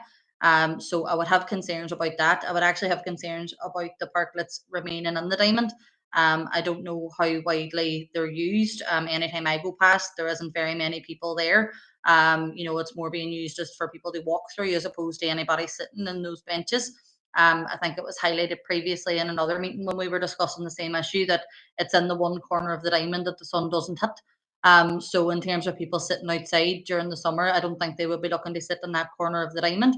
But as I say, we're happy to propose the recommendations within the report, and we look forward to seeing that work carried out. Good Chair. Thank you very much, Councillor McGinley. Second speaker is Councillor Emmett Doyle. Emmett. Thanks, Chair. And I was chuckling away to myself there when Emma said about it's the only part of the Diamond that the sun doesn't hit, because I honestly at times walk past it myself and think, did the people who come up with this scheme think that we lived in the Bahamas? But anyway, look, I'm delighted to see this come forward, and I'll be very, very happy to dance on this scheme's grave, because it's been a complete failure. Everyone set out, I think, with the greatest of wishes for it. It was at a time when we were trying to recover the city centre. But look, it has been an absolute disaster. The amount of complaints I've had about this has been shocking, and I'm sure that's right across the board for all members, because it's just frustrated drivers, workers, everybody that you can think of in and around that area who frequented at any particular time have hated it since day one. So it has to go, absolutely. And in terms of, I also echo what Emma said about the discussion around the parklets. I mean, even the aspects of it there, if we're talking about changing furniture and everything else, this has to be the basis of a widespread consultation around the whole area. I mean, we've had, for example, business owners in Shipkey Street who have come out and said, no one asked us about this. That can't happen again. I would like to see a report come back to the same level of detail we've had with regards to the survey for this one, because if it turns out that actually people don't want that kind of furniture and that setup, particularly that there is there above the Diamond, then we have to address that, because there's genuinely a lot of frustration out there. But I'm delighted to see this brought forward today, and I will be delighted to see DFI move on it very quick. Thank you. Thank you, Councillor Doyle. Next speaker is Councillor O'Neill. Maeve. Thanks, Chair, and thanks for the report. I would agree with the previous comments. I think this scheme has been highly unpopular, and I think it's good that we listen to the feedback and we respond accordingly. I think it's important that we do look at our city centre and our public realm and look at how we can reduce traffic, improve our quality, improve pedestrian access, improve cycle lanes, which wasn't thought about in this scheme as well. But it can't be done as a silo as this scheme was, and it can't be done without any prior consultation. I think people have so many opinions about this, and people really care in our city and district about their local area, and particularly about their town or city centres. And because at the end of the day, it's the people who are in them every day and use them. And those are the people from the outset that we should be talking with if we're looking at any improvement schemes. And I know that there has been learnings from this, but that wasn't mentioned within the report. And, you know, if we were to look at improving our city centre from a pedestrian and bike point of view,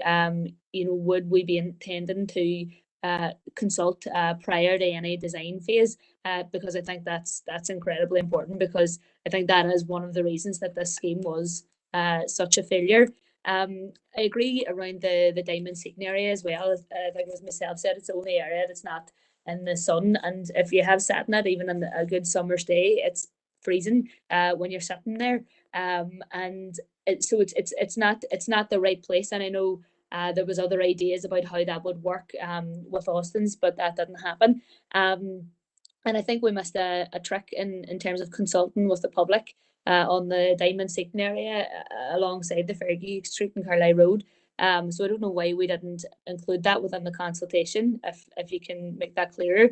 And like, you know, there's a lot of picnic benches there. There's a lot of vegetation along Fergie Street. What's the plan to reuse those things? I know that in some of our local parks, such as the Bull Park, there's no picnic benches there, and they would be a great asset for there. I know at the moment we're not talking about taking those picnic benches away, but thinking more to the future. You know, have we a plan or thoughts about how to reuse that equipment if we do take it away? Thank you. Tony, I'm going to bring you into on those three members' comments. Thank you, members, for your comments, and much appreciated. I think, yeah, note your comments, and I think it's important just to highlight that the scheme was very much reflective of and which you've duly noted, I say that the environment that we were in back just coming out of maybe the initial lockdown, and the desire to create some extended space. And obviously, in terms of picking up on some of the particular points in terms of consultation, I think it's important, and we've noted this in some previous reports, that we had engaged in a consultation exercise in advance, where we had carried out a citizen survey around what the vision would be along Fergie Street and the Diamond at that time. And during that time we had received largely positive comments in terms of bringing forward some of these temporary and trial schemes. And in addition to that, we had also worked closely with partners in terms of carrying out business engagement seminars as well as also notifying the businesses along the particular section of streets where it was affected prior to implementation. So consultation was very much at the heart of taking the project forward, and it's something which obviously we've been keen to do in terms of bringing this consultation. So effectively we consulted at the front end of the trial project, and we've now consulting as we had duly committed to do towards the end in terms of assessing the success or otherwise of that trial project. In terms of the query around Richmond Chambers, I think it's just important to clarify that any such proposal around Richmond Chambers would be on the pavement area and not on the road at all. So there'd be no conflict at all with either the bus stop or the highway. And in terms of the query regarding reusing the street furniture, very much so, you know, I think council will be committed to identifying alternative locations for the street furniture that we remove from the scheme. And again, you know, if there's a community benefit element around that, we're very keen and very happy to look at that as well too. Thank you. Thank you, Tony. Next line of speakers, we have Councillor John Boyle, Alderman Morris Devaney, and Councillor Rachel Ferguson. So Councillor Boyle, John. Thank you, Chair. I don't have an awful lot more that I think I could add to the reflections of our elected members. But I think it's important also to reflect on the fact that, you know, as an elected body of representatives, people were generally supportive of the scheme when it was presented in front of council at the time it was presented. But, you know, clearly sometimes you have to look back on these things and think to yourself, it was worth a try. It didn't work. It doesn't work. The level of engagement and the negative feedback, for want of a better way of putting it, from the public would then, of course, have to be listened to. The surveys that have been carried out clearly point us in the direction that the public would want to see a return to what had been there before. Look, let's all face it. change is always a difficult thing, and many people, as we all know, and all of us will reflect on, some of us are a little bit more resistant to change than others. But I don't think this should be the end of examining ways in which we can reimagine the city centre, and specifically the area within the walled city. But, and it's a big but, everything that we do obviously can have a knock-on effect, and the knock-on effect of this particular scheme, and whilst I appreciate, and I know other members have already said they appreciate what was trying to be done here, but effectively it moved traffic in directions that the traffic may well not have gone before. So effectively, by taking away the two-way system in Ferry Quay Street, we were then driving traffic up Bishop Street and creating traffic bottlenecks at the traffic lights at Bishop Street, Abercorn Road, outside a primary school. Something that, you know, I'm sure we all would have not wanted to have seen. Or we were driving traffic down London Street and in through the Fountain Estate. I had a number of complaints from residents in the Fountain Estate that they felt that they were seeing much more in the way of traffic traversing that particular neighbourhood. And we have to bear in mind, you know, that's whilst it's city centre, it's a place where people live. And so they were then beginning to feel that it was unsafe for themselves and their families. So it was worth looking at. I don't think it should be the end of trying to reimagine, as I said, the city centre. I did understand, of course, Tony, that when you were talking about a parklet outside the housing executive offices there at the Richmond Chambers, that would be on the paved area and not on the road. And again, like others, I agree, it would appear the parklet outside Austin's, it's not working, it hasn't worked, it doesn't look to me like it will work. So fully supportive of the proposal that we proceed as suggested in the paper, but at the same time also urging officers to still be imaginative, still be looking at other areas. And can I encourage that as something that I've spoken to my colleagues about? It's not that we're in any way opposed to trying to find solutions to traffic issues and problems and pedestrianisation in the city centre. We're always open to ideas in that regard. So again, Chair, thanks for letting me in. There's no questions in that. It's just some reflections on how it might be that we might proceed in the future. Thank you, Councillor Boyd. Alderman Devaney, Morris. Thank you, Chair, for allowing me in. And I have to say, I want to put on the record that we have no problem in supporting this recommendation. And look, I have to say, we welcomed this when it came forward before us to enhance the area. But, you know, we have to put our hands up. We got it wrong. And it has been a failure. And I think that when you look at the survey coming in, that the percentage of those saying we did get it wrong, that tells the tale on itself. But like the rest of them, I would like to say, look, while I agree with the recommendation here, I do believe it's worthwhile continuing the consultation and discussing how we can enhance that area and around the Diamond area. And look, we tried it. The traffic jams that were going up through Fergie Street, unbelievable.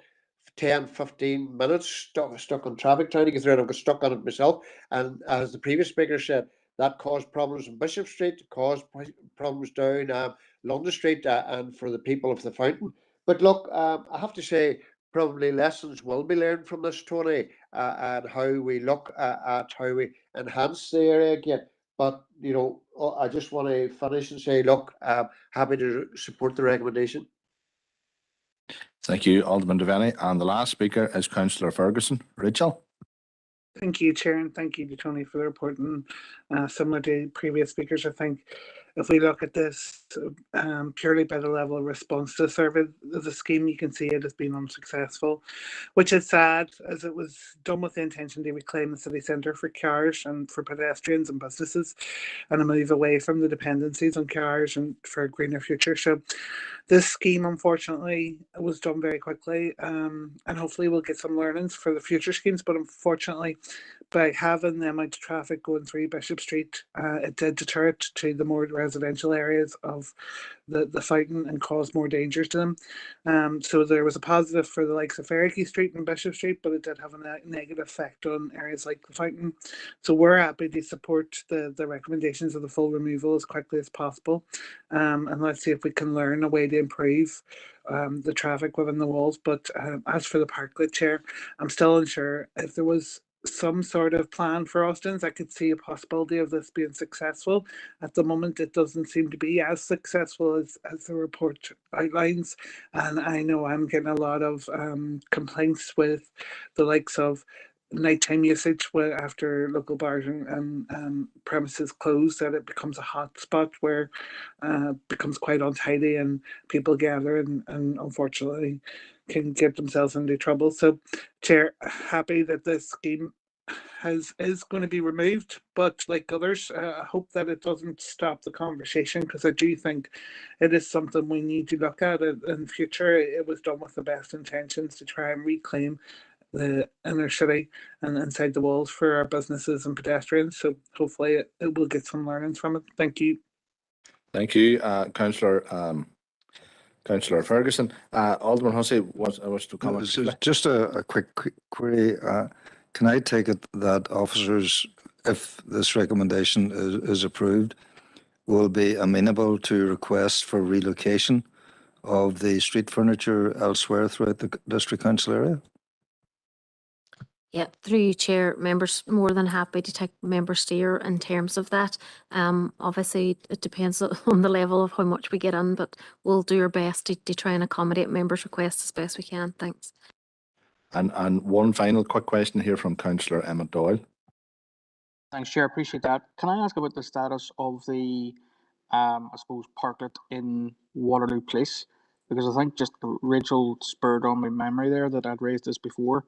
A lot of businesses in the area have complained that it's being used during the day for antisocial behaviour and at night for people drinking on the street. Is that part of any of these schemes? And could we maybe get some information back about that at another time? Thank you. Yep, through you, Chair, members happy to provide a further update in writing in terms of that at a further committee. Our understanding at the minute is that concerns that had been raised in relation to antisocial behaviour are not currently an issue, and they are being continually monitored. But again, we will receive a further update from PSNI and CCI. An awful lot of partnership multi-agency work was undertaken in relation to that issue. However, we will get a further update and come back to members as quickly as we can. Thanks. Members, I'll ask Tony. Tony, do you want to pass any comment on the comments made by Councillor Boyle, Alderman Devaney and Councillor Ferguson? Are you content enough? Content enough, Chair. No further clarifications, I don't think. Thank you. Thank you. And I have one final speaker there on Councillor Edwards. Stephen? Chair, apologies to prolong it.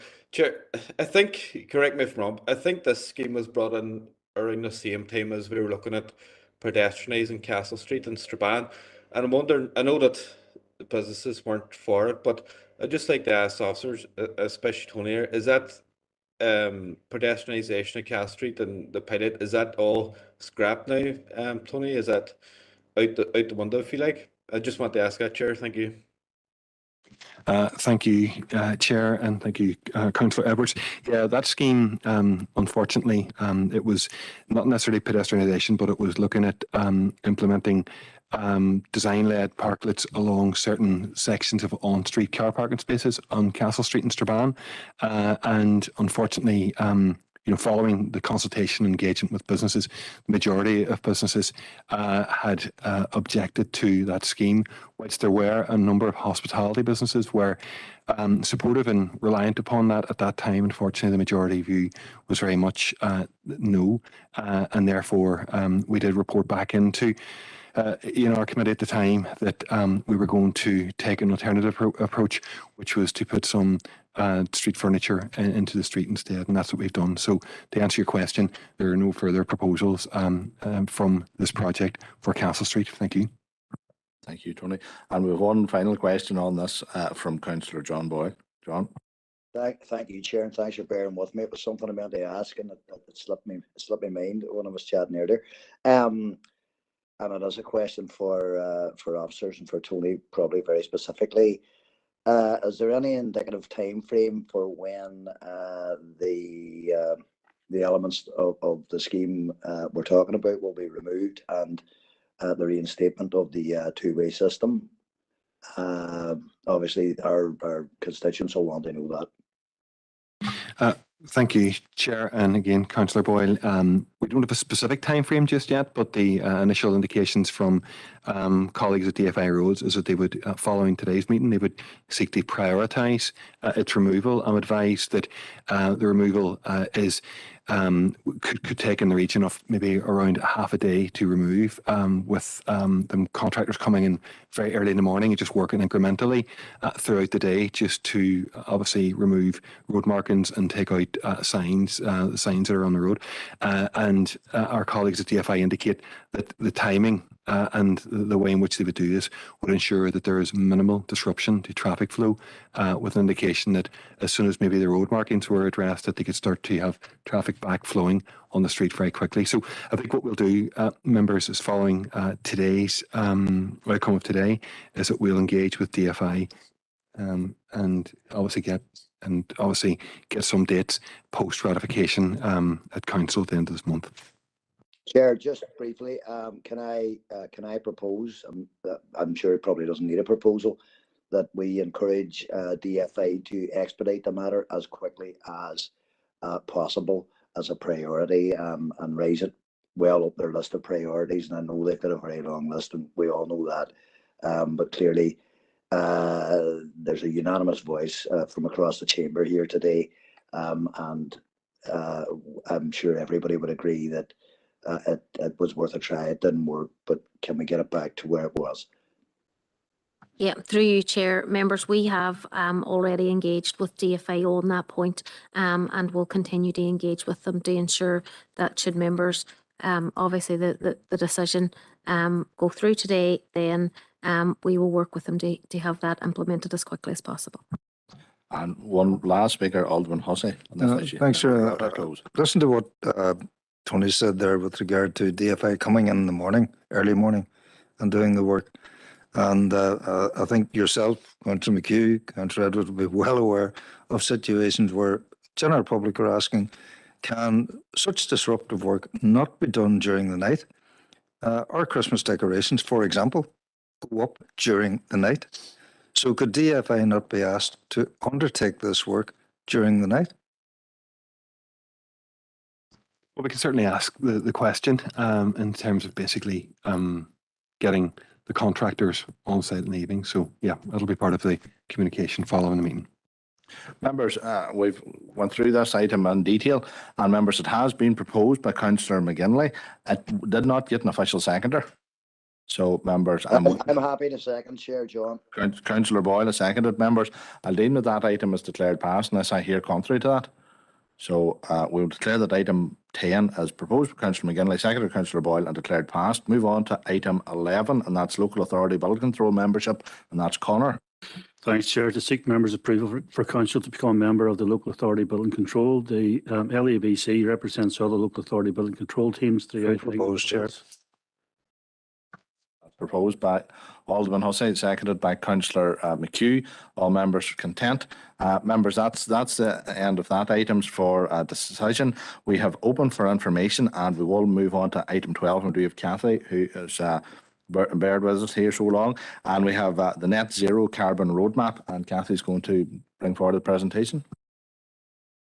Thank you, Chair. Yeah, members will recall they were previously called Opal Consultant. They're now called Your Climate Strategy. Were appointed to undertake a net zero carbon roadmap for the city and district.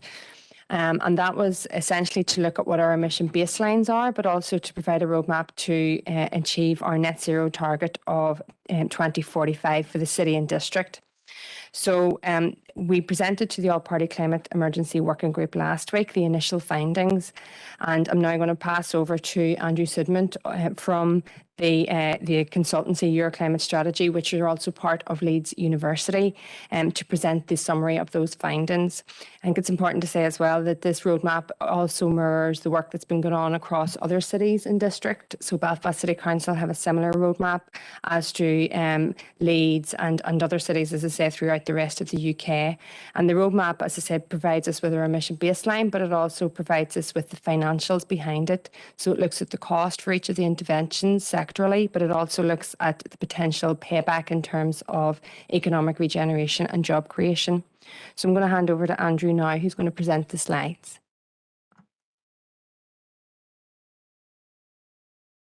Thank you very much for that introduction, Kathy, and thank you to the Council for taking time today to hear this presentation.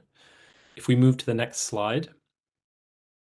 This has already been introduced, but I wanted to briefly make clear what it is that we're doing with the Net Zero Roadmap. What we're looking at is a technical and economic assessment.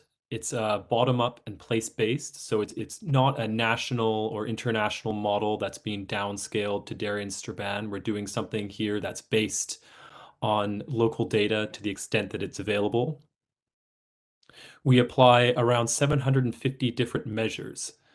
These measures are things including electric vehicles, but also a lot of things that are already being deployed or have been deployed widely across the region. Things like insulation in homes, for example, and changes to or expansions to the public transit network. We provide league tables of the most cost and carbon effective measures, and we've been working with stakeholders in the region for about the last year in order to develop this in partnership. And as Kathy mentioned, we've done this analysis for Coventry, for Cambridgeshire Council, for about 12 different local authorities over the last year. Moving to the next slide, please. I don't want to take too much time here, so I'm going to start with the highlights, and then we're going to move through the baseline, different sectors of the economy, and conclude by looking at overall mitigation. Moving to the next slide. Derry and Strabane has relatively high emissions. They're about 2 times per capita what they are across the rest of the UK. So there's a real challenge, but emissions have been falling. They've fallen about 20% since 2000, and they're projected to decrease about 38% by 2045. This is as a result of changes to the intensity of the electricity grid, to investments we're making in our homes. This is affirmation of a lot of progress and a lot of the policies that have been implemented, some in just the last few years. We find in our analysis that of the remaining emissions, in order to meet our target, about 85% can be mitigated with widely available, commercially tested low-carbon interventions. So this is to say interventions that are already being applied in other parts of Northern Ireland. And we'll discuss the remaining 15% during the presentation. On the next slide. Some of these interventions have unique potential in this area. This includes things like oil boilers and domestic heating.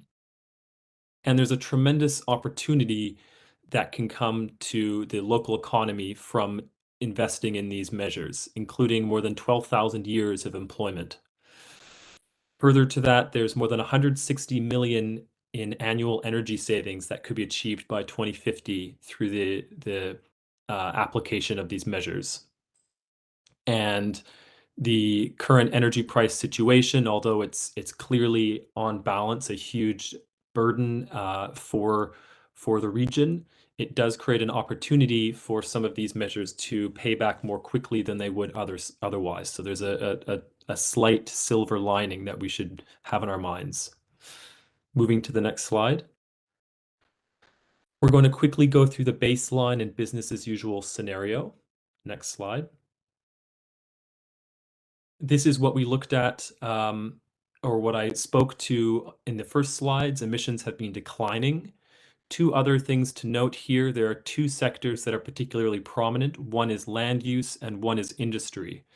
And between those two, you'll notice that land use in green is remaining relatively constant over time. Now, that's hiding the fact that agriculture is growing. There's a lot of agribusiness and a lot of farming in the region, as you know, and they are applying new technologies all the time. So although emissions aren't are staying the same here, that's not a static situation. That's hiding that there's a lot of activity, but it's not activity that's leading to net emissions reductions. So we have a real challenge here.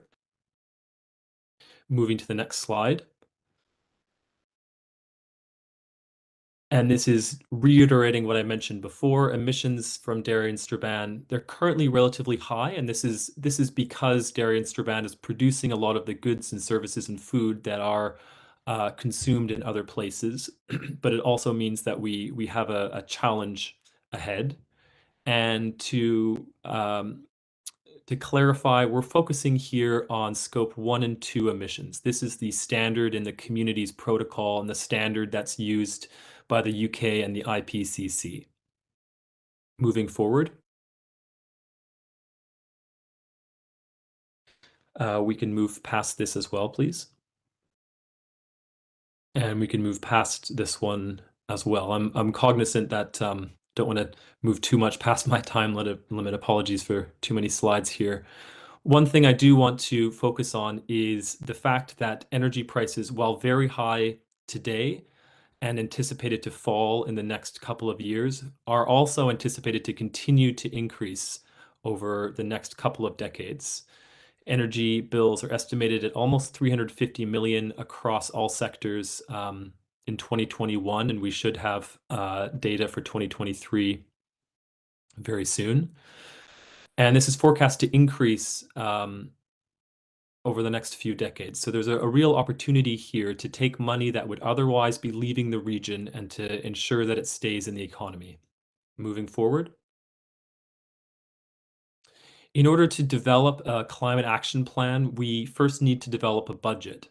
So we need to be net zero by 2045, but there is also a global carbon budget put forward by the IPCC and mentioned by the Climate Change Committee that we want to be referring to. Now, if we take that global budget and we apply a share to dairy and Strabane based on its share of the global population, you get a pathway to net zero in 2045 that looks like the dashed line here. And you can see the challenge that we face, which is that orange area is the area of emissions that we need to abate. And that area of emissions tells us that we'll use up our budget in less than 4 years without action. Moving to the next slide. These are those reductions placed at yearly intervals. Moving to the next slide. I want to quickly go through the different sectors, and then I want to speak to the overall story and the implications for next steps and action in the region. In the domestic sector, on the next slide, if we move past this slide, that's methodology, which I'm happy to speak to, but perhaps not at this moment. We have different sets of interventions. These include things like energy efficiency and insulation. We're looking at new builds and also at retrofits. We can see in the following slide that applying these interventions on the next slide can lead to really dramatic reductions in carbon emissions. We have 3 scenarios. The cost-effective scenario includes all of those things that generate financial returns. Now, they don't look at the wider co-benefits, things like employment, air quality, reduced trips to healthcare institutions as a consequence of not having heating. But they show that around 1/5 of emissions could be mitigated in ways that generate financial returns. Cost neutral scenario includes further measures that as a collective break even, and that brings us to half of our emissions. And with further measures, we can mitigate to 83%. So we have the tools here, and there's a very substantial financial opportunity if we apply them. Moving to the next slide. Moving to the next slide. Moving to the next slide. In the commercial sector, we have similar sets of interventions. Of course, they're designed specifically for commercial buildings and businesses. We're looking at energy efficiency, insulation, heating efficiency, these kind of things across both existing buildings and those that are planned in the future. Moving to the next slide. We see a relatively similar story. So here, more than half of emissions can be mitigated through measures that are cost effective. You might ask, why are there opportunities for businesses to invest in things that generate money that they are not already realizing? Why would they leave money on the table? Well, in some cases, they're not aware of these measures. In other cases, it may be that they are aware, but there's policy that's preventing them from acting. In other cases, it might be that they're aware, but it simply doesn't rise to the top of their agenda. They are recovering from COVID. They're facing the energy price challenges and other day-to-day aspects of their business, and these opportunities aren't surfacing for them. We find that with technical potential, we could mitigate about 4/5 of emissions. Moving to the next slide. We'll now look at transport. Next slide. This is the methodology. I don't want to bore you with that too much. Next slide, please. We're looking at 3 different kinds of interventions. The least of these is around avoiding trips. To a certain degree, as we are right now doing, trips can be avoided by doing things online, for example. This doesn't apply to a large set of trips, but it is meaningful. We can also shift trips. We can move people from their cars onto buses, and we can improve trips. We can move people from diesel cars to electric cars, from diesel buses to electric buses, and so forth. Moving to the next slide. In this scenario, you can see that a lot of the measures that are being implemented will do a lot of the work for us. The dotted line in the baseline is approaching 0. But there continue to be a lot of opportunities, and these are particularly around the urban spaces where non-motorized transport development provides substantial savings as well as emissions benefits. Moving to the next slide. The industrial sector we can now look at if we skip 2 slides ahead. Oh, apologies. 1 slide back. That's the only time I can't do that. Excuse me. Here we see that there are we have a similar sets of interventions. Here we're focusing on different uses of energy and different sets of interventions that have been applied across the UK. For example, improvements to boilers, using green hydrogen in some cases. We can mitigate about 1/3 of emissions, and with technical potential, we can mitigate about 3/4. Now, one thing I should have mentioned earlier is that when we look at the cost of these interventions, if you look at the technical potential scenario and you see 1.7 billion in investment, that's quite a chunky amount of finance. I should note 2 things. One is that this is the period from today through 2050, so it is a substantial investment period. And second, which we'll discuss later, it is not expected that all of this or even a meaningful share of this would come from the council. Most of this will be enabled through policies that you would put forward. Moving forward. On the next, if we could skip 2 slides ahead.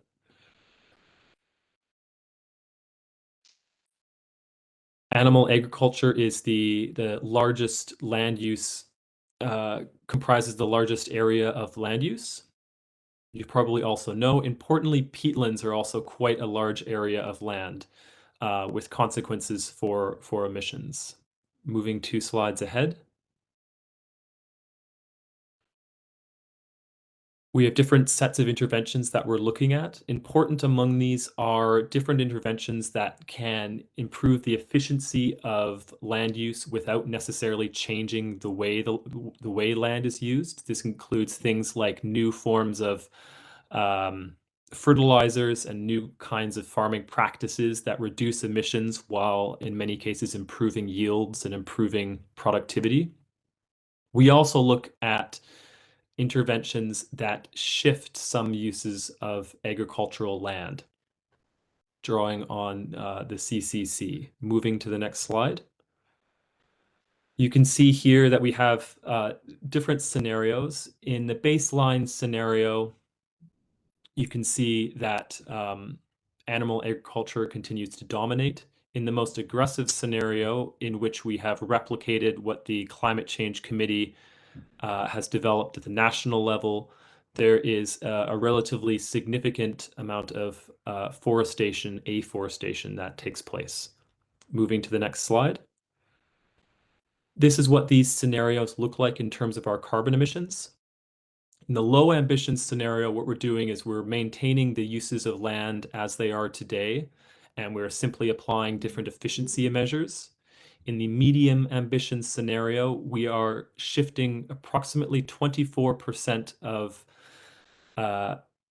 land to forestry and away from agriculture, which would generate substantial emissions reductions, but would of course come with tremendous challenges. And for purposes of presentation, we present the Climate Change Committee's scenario, which would mitigate far more emissions than is necessary to meet the Council's target, but is worth presenting in order to show what the opportunity is and the implications of the Climate Change Committee's scenarios. We move ahead. One slide further will show us the overall scenarios. You can see that there's a real challenge, which is that the technical potential scenario is that the more aggressive scenario is currently required in order to meet our targets. Now, that's not to say that technologies won't improve and that these won't allow us to have more cost-effective mitigation opportunities, but current opportunities suggest that significant investment will be needed. Moving to the next slide. And here we have this presented in a slightly different way. So we have the emissions reductions by different kinds of interventions. And we can see that with the interventions that we've looked at, the cost-effective interventions, as well as a land use strategy that's 40% less ambitious than the CCC's scenario, Derry and Strabane could reach its target of net zero by 2045. So how do we realize this opportunity? Next slide.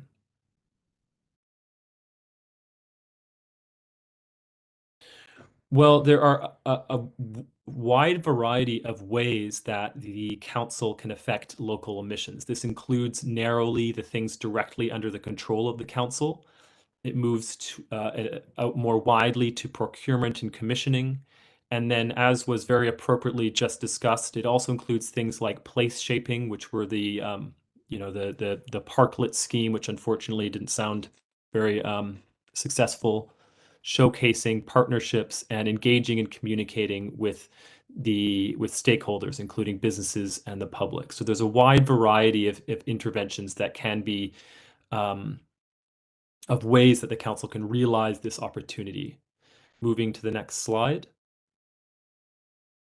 To give examples of these include things like an action plan for the council building stock, but they also include things like developing a zero carbon financing platform similar to what Yorkshire and the Humber have been doing, which has raised significant amounts of private finance to invest in water infrastructure as well as decarbonization. This includes things like carbon credit options for financing restoration of peatlands and things like raising awareness for low carbon farming techniques and schemes such as DERA's environmental farming scheme or the soil health nutrient scheme. Now, I appreciate I moved through these slides very quickly, but I'm very grateful for your time and very happy for your discussion now as well as your follow-ups as you think of things in the future. Thank you. Thank you very much for your time. Thank you very much, Andrew, for your presentation. And I do thank you as well for giving the presentation on Friday. I do think I kind of insulted you enough on Friday. Not intending to, but I think I did. So I may come in and speak now in a wee minute, but I have three speakers here present, and I might put the three first and then let you respond if you're content, Andrew. So our first speaker is Councillor Ferguson, then Councillor O'Neill, and then Alderman Hussey. So Rachel, you're first. Thank you, Chair, and thank you, Andrew, again for the presentation and the presentation to the climate change panel. Obviously, the working group the other day, I got some of my questions answered around high levels of deprivation and car usage then. But since then, I've been having a wee think and looking through the presentation, so I wanted to kind of ask around. I know one of the recommendations or one of the slides it says about converting unused land to forestry, but replacing it with tree species that are basically giving you higher annual sequestration rates for carbon. I know that we're seeing an influx of kind of more knowledge now when it comes around the rainforest and stuff, and how we can't just replace trees, that we have to replace them with trees that are diverse as well as native for the wildlife. I'm wondering whether that had been taken into the consideration, because I would love to see more trees. I just want to make sure that I live in an area which has got a lot of trees, a lot of nature, a lot of diverse, animals and stuff. So I would hate to see a negative impact on the nature around because of planting more trees. And then the second one, I suppose, I think, Andrew, it might not be for you, but it might be for Kathy. But it's like, now we have the roadmap. What's our next steps? I know I'd spoken with you the other day about going for the kind of cost neutral. We don't want to cost effective here. We want to get as much as we can, but obviously we're hamstrung by funding and what comes from Stormont and other departments. But when it comes to things like planning is obviously within the council, but can we implement change, or do we need to have legislative change to make houses better insulated, better for the future? Can we say we're not going to accept planning applications unless you have this better installation, unless you have a more greener energy and no boiler within for oil heating? But again, I really appreciate your presentation, so I won't take much more of your time.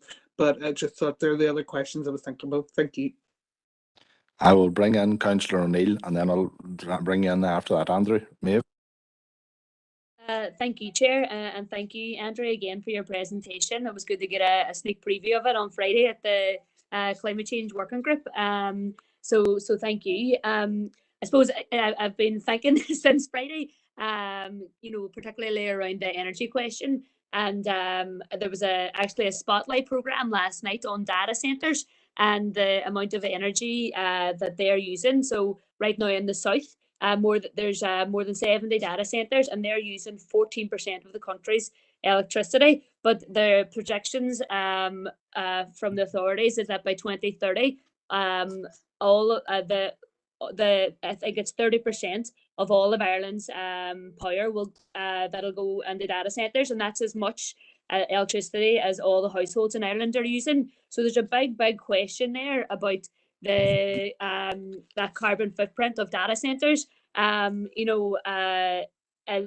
our council, it was advertised that over lockdown we gave planning permission for 4 data centres. I don't know where they're at. I did ask questions at the time, and I haven't heard any answers. There was an attempt for a ban in South Dublin County Council, which the Irish government overturned onto data centres, and the national power operator in the south also has warned the country is struggling to cope, and there's implications for energy infrastructure.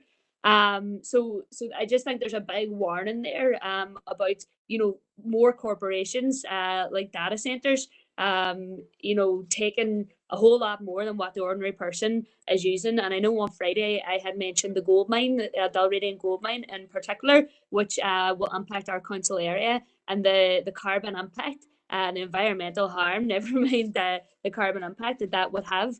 And what I had asked at the time, had that analysis been put into your analysis? And I don't know if you've had much time to think about it. I was looking that up since Friday, and a lot of the reports into the carbon impacts of mining are written by gold mining companies, so they're all very positive. So I don't believe one word of those reports.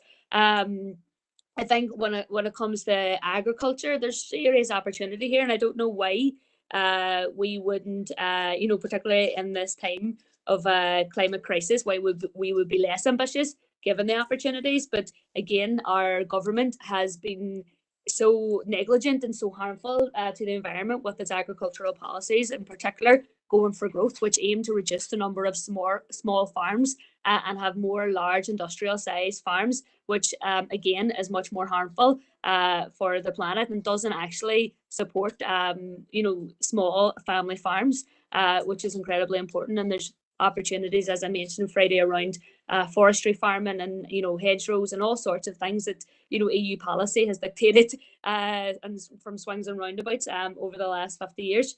I think I'm pessimistic in our government, I'll be honest, in terms of actually taking the appropriate action that's needed. Like, I think this is a very useful tool showing what can be done, the cost savings, how much it's going to cost. I think it's excellent that we've done this. But our government's track record on the environment here is to make the north of Ireland the most ecologically depleted place in the whole of Europe, with 0.04% of native woodland that actually exists here. It's shocking, it's sad, but I suppose where I get my hope is in the environmental protectors, is in the campaigns which are actually making change, which are actually calling for change. But a quick around energy, I had forgot to mention, sorry, around the Department for Economy, they haven't even published their energy strategy. Anytime that the cross-party group on climate change meets in Stormont, they pull out at the last minute to actually present the energy strategy, to actually be held accountable on what they're doing. And their great idea when it comes to the energy challenge that we face, is to go backwards to fracking and lock ourselves into more climate harm, which is just madness right now when we're facing this ecological crisis. Obviously everybody knows that we need to be investing in renewables, but one of the big difficulty, one of the big blockers to that are oil and gas companies, and this is the root of the problem, is this corporate profiteering from oil and gas companies, from big extractive corporations, and I think that's so evident in the recent announcements of Shell's profits being 32 billion for one quarter. It's sick and obscene, and it just shows you where all the problems exist. If they even give a fraction of their profits to the transitions that need it, then we could actually make a difference to the climate that we have, and to the climate crisis that we face, which is why I think we need to nationalize energy companies. But again, those politics aren't within your report. Just the final point, Andrew, I had mentioned about the tree nurseries and the possibility around that, given that we're important, or as I think the North are having to import a lot of the native trees for reforestation projects, and there is actually a tree nursery that has been set up in Craig Country Park, which I think is really positive. And I think within council as well, there's plans in the Acorn Farm to also set up a tree nursery. So there are positive steps within that, and it would be great to see the scale of that really increase, given the scale of reforestation that is required. So thank you so much for your work on this, and hopefully we can make it a reality. Cheers. Andrew, I'll bring you in now on comments there from Councillor Ferguson and Councillor O'Neill, for I think you'd need to say something at this stage. Well, thank you, Councillor Ferguson and Councillor O'Neill. I think there's a lot of really good points there. One thing that I think I want to highlight that maybe I didn't highlight particularly well in the presentation is that our analysis is technical and economic in nature, but of course policies also have to take into account social, cultural, a wider set of values and considerations. But I think what comes really clearly through this analysis is that there is this huge opportunity, and it's not without challenges, but in land use and in agriculture, there are a huge amount of a huge number of interventions that could be implemented. To the note on gold mining, my colleague Ruri is working on that, because that it is in the baseline but hasn't been highlighted appropriately. On data centers, I think that that's a really fantastic example of one of the places where we need to, where there's real opportunity for policy to have an impact and for local actors to have an impact. If those data centers are sited in a way that the most of the energy being used there is being lost as heat, and if that heat were then used to for industrial processes or for heating homes, for example, then you have a solution from what was once a problem. So there's real opportunity there, even if there remains a challenge.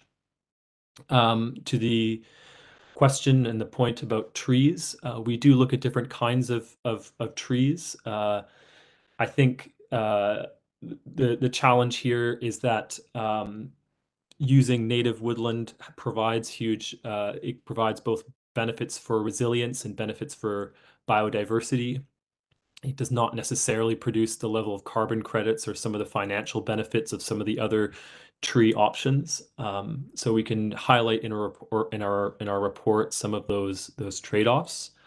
But yeah, this is another place where there is an opportunity that's that definitely can be realized, because the cost of some of these interventions is far below the cost of other interventions, and there's real benefits to the economy from job creation to the sale of these carbon credits or to the other products that could come from small-scale forestry in agroforestry in conjunction with the wider agricultural sector.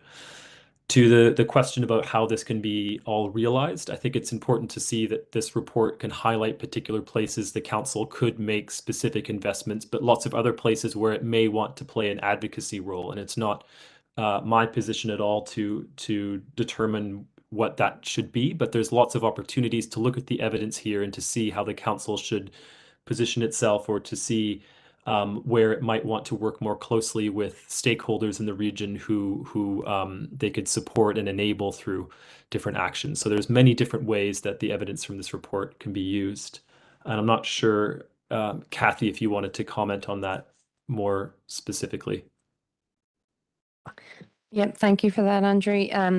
Yeah, just in terms of the next steps, I think it was Councillor O'Neill inquired as to exactly what Andrew was referring to there in terms of taking this evidence and taking this information and how do we move forward with it.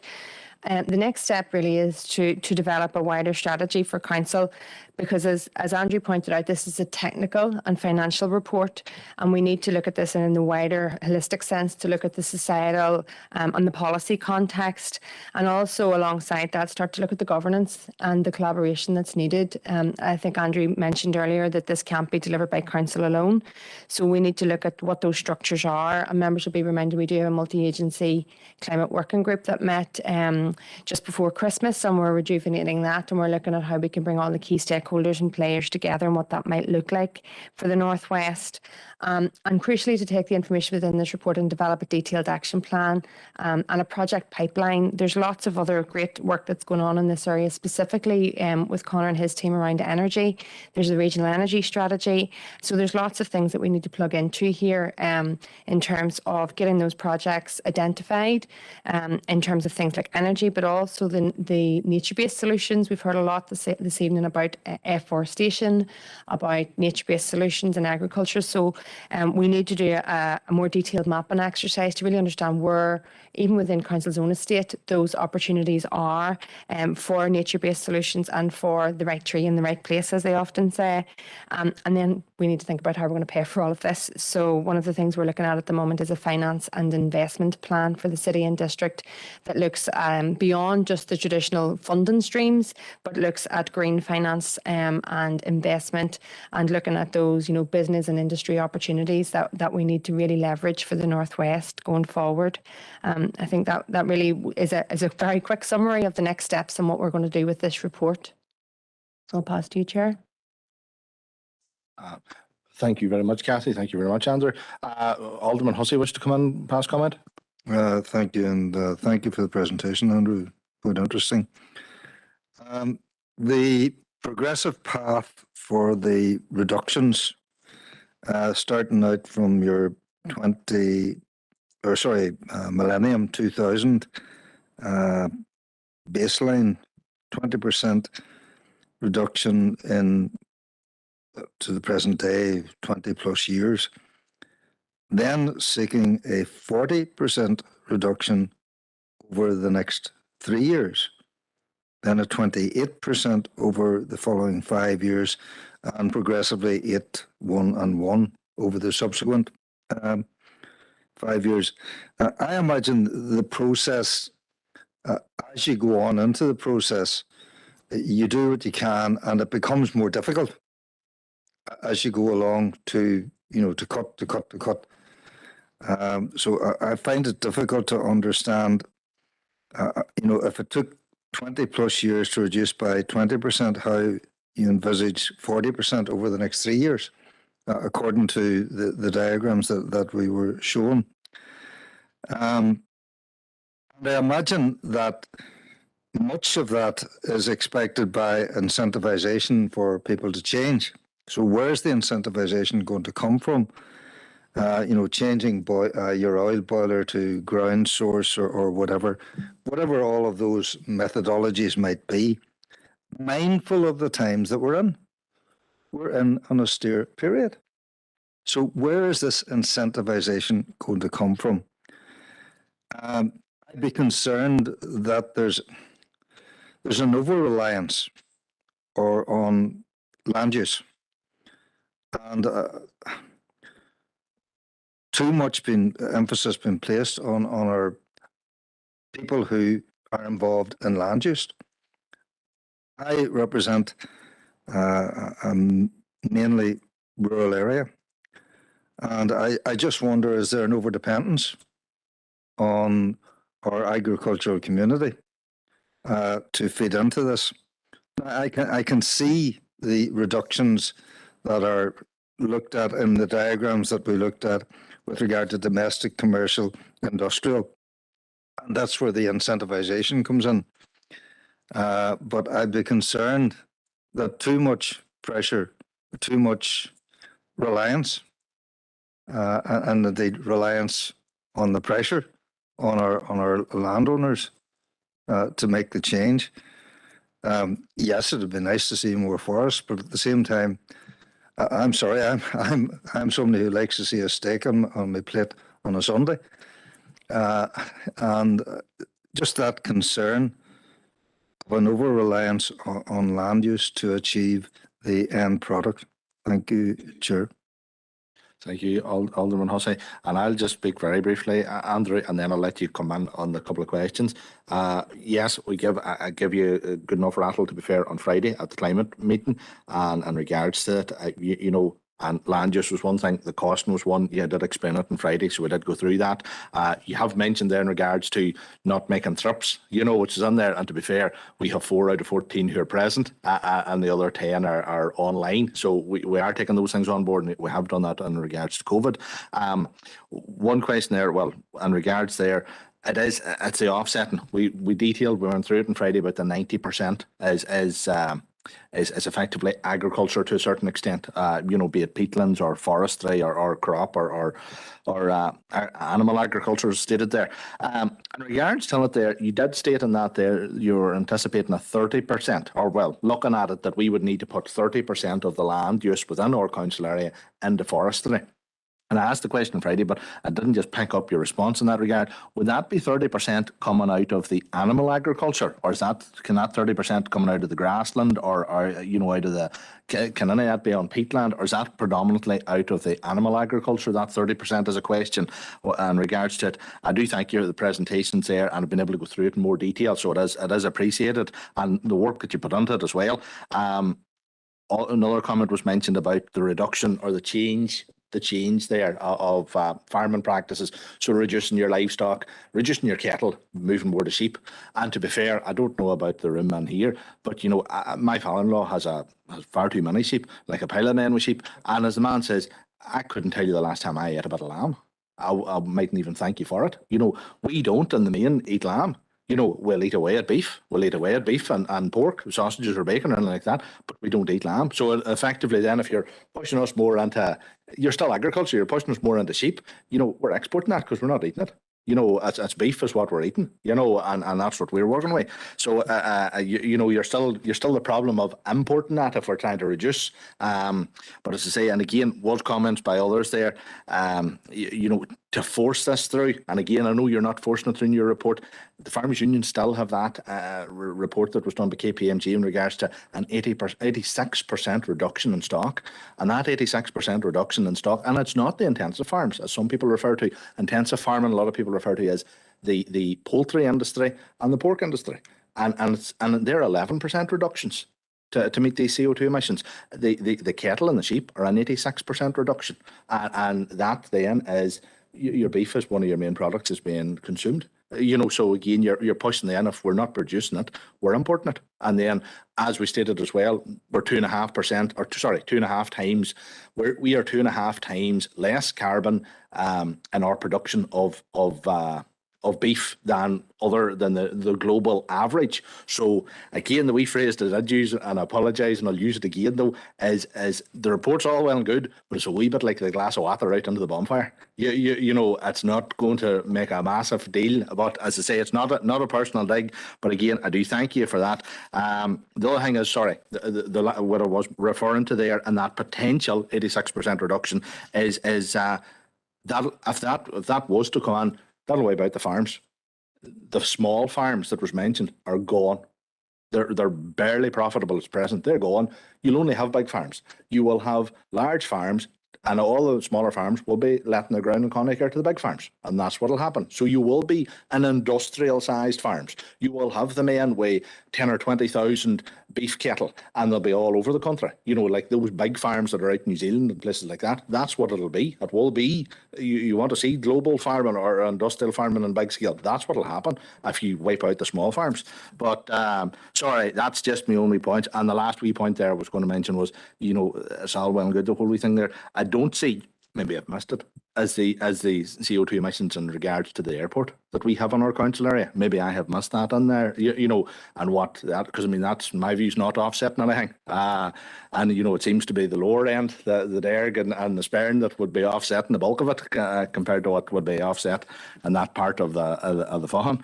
But no, thank you very much for your presentation. And again, the only one there question I was looking at, 30%, if you could tell me, is that solely to come out of animal agriculture? And if you want to address those few points made by Alderman Hussey and myself. Thank you very much, Andrew. Thank you very much for those points and those questions. And let me also thank you for taking the time to go through and to, you know, I've seen all the things on your plate here. I appreciate that you're spending the time to really go through this and to take time for it. So thank you. To start with, Alderman Hussey, you made a point about the rate of change of action.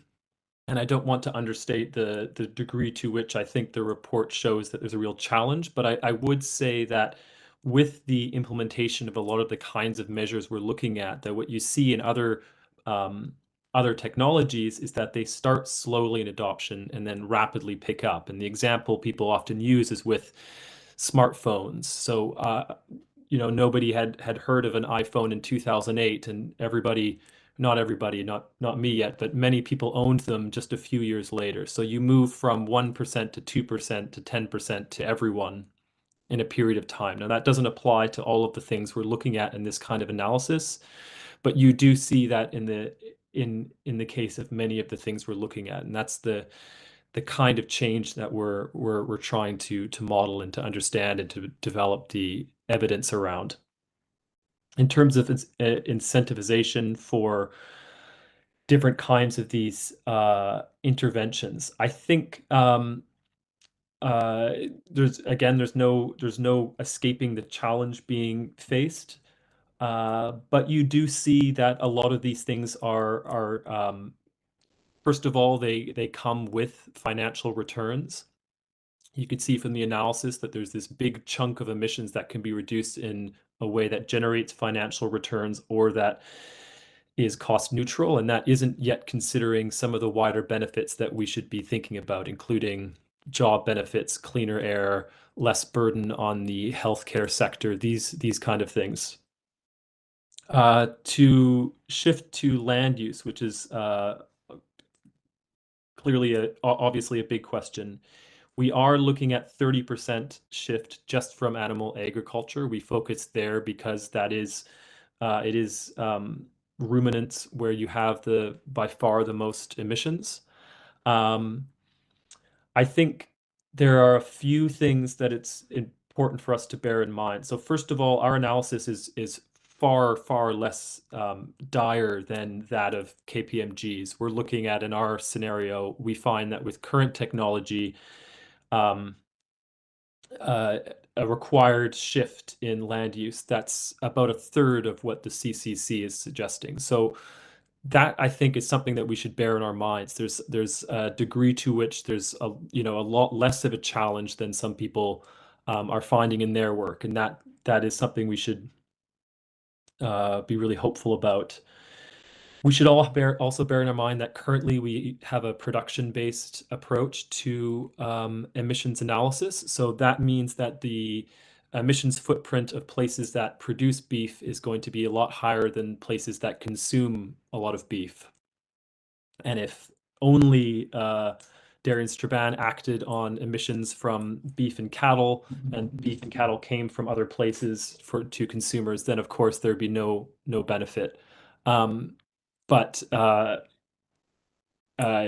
following the CCC's guidance, we're looking here at what would be in line with their projections, and by 2050 or 2045, of course, there is this requirement that we meet net zero. So what we're looking at is what with current technologies is possible. We should bear in mind that a shift towards consumption accounting would change where the onus for action is, and that, of course, consumers as well as producers will be needing to take actions for net zero to be achieved. And then I think to an overarching question about too much pressure on the farming sector, I think that through only the lens of the technical and economic results of this report, which is an excruciatingly narrow lens in the context of the social and cultural and economic considerations of the land use sector, you see two things, I think. One is this opportunity for action that generates economic benefits. And second, you see that there are a lot of interventions that are only possible if you bring along people in the sector with you. So all these kinds of interventions, by far, they're most likely to be implemented if they're embraced by farmers in the farming community. So I think what I take away from this report is that we need to continue the work that you've been doing to work with stakeholders in Dairy and Strabane to understand how different of these measures can be, would be embraced and championed by the industry, which is of course not, an area that we provide any specific results around, but which emerges from the findings of our analysis, if that makes sense. I hope I covered everything there. Thank you. No, thank you very much, Andrew. Very much appreciated. And Karen wishes to come in. Yep, through you, Chair and members, just from an officer perspective, to thank Andrew for all of the work that he has done in pulling this report together, and indeed Kathy for her expertise and knowledge in terms of guiding us to this point. And certainly, as Kathy picked up on, the next steps for us now are to work through a strategy and action plan, and indeed a funding strategy for the city and district.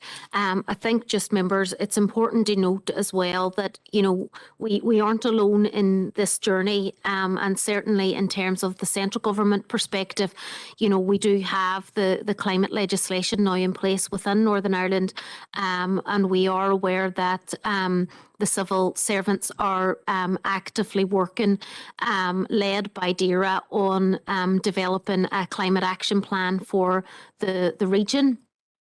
Looking at how these measures and I suppose similar measures can be implemented across basically what central government do directly, and also what central government support local government to do, and support other stakeholders as well.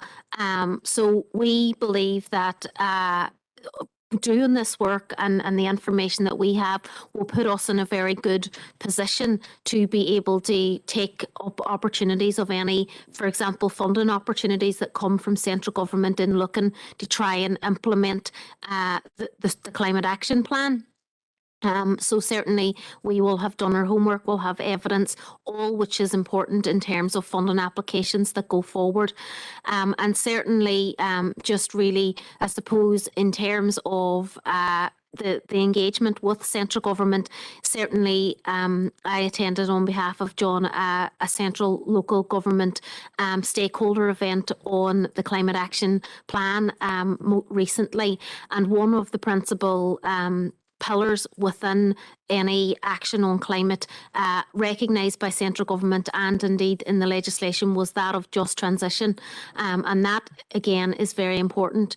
You know, our action will be you know, the progress of our action will depend on a number of things, such as being able to have a proper funding strategy in place, being able to skill up, because certainly in order to undertake the implementation of new technologies, etc., we need people to know how to do that. We also need people to be able to obtain the materials that they need in order to do that, etc. And that again is an opportunity for us in the region, and the conversations that we've already started as part of, for example, the regional energy strategy and agency, etc.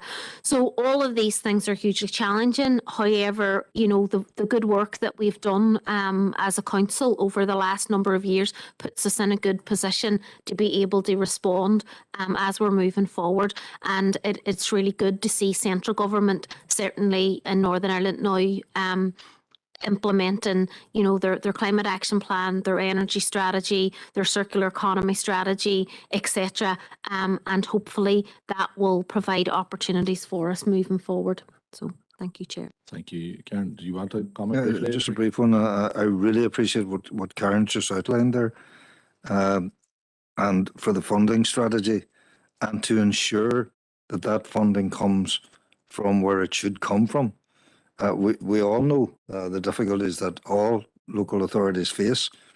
So to ensure that that funding is coming to this council from outside is absolutely vital. And we cannot allow government departments to abrogate their responsibilities. Thank you, Chair. Thank you. I do thank Cathy and I do thank Andrew as well for the report. And members, at this stage we have 12 items dealt with. We have another 13 to go.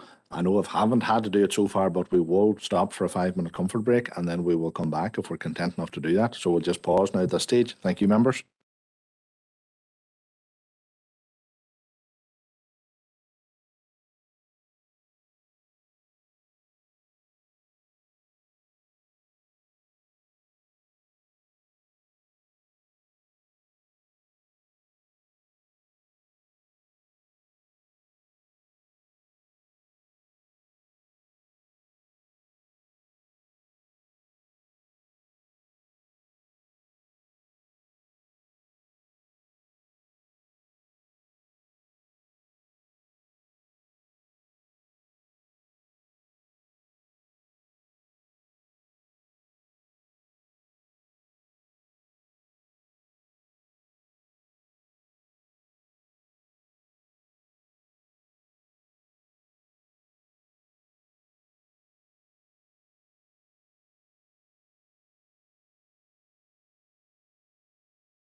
Members, right, we're back here now and we are looking, the following items are open for information. I will go through them here, and if anyone wishes to comment, they can either identify here in the chamber or they can put in the chat box or shout.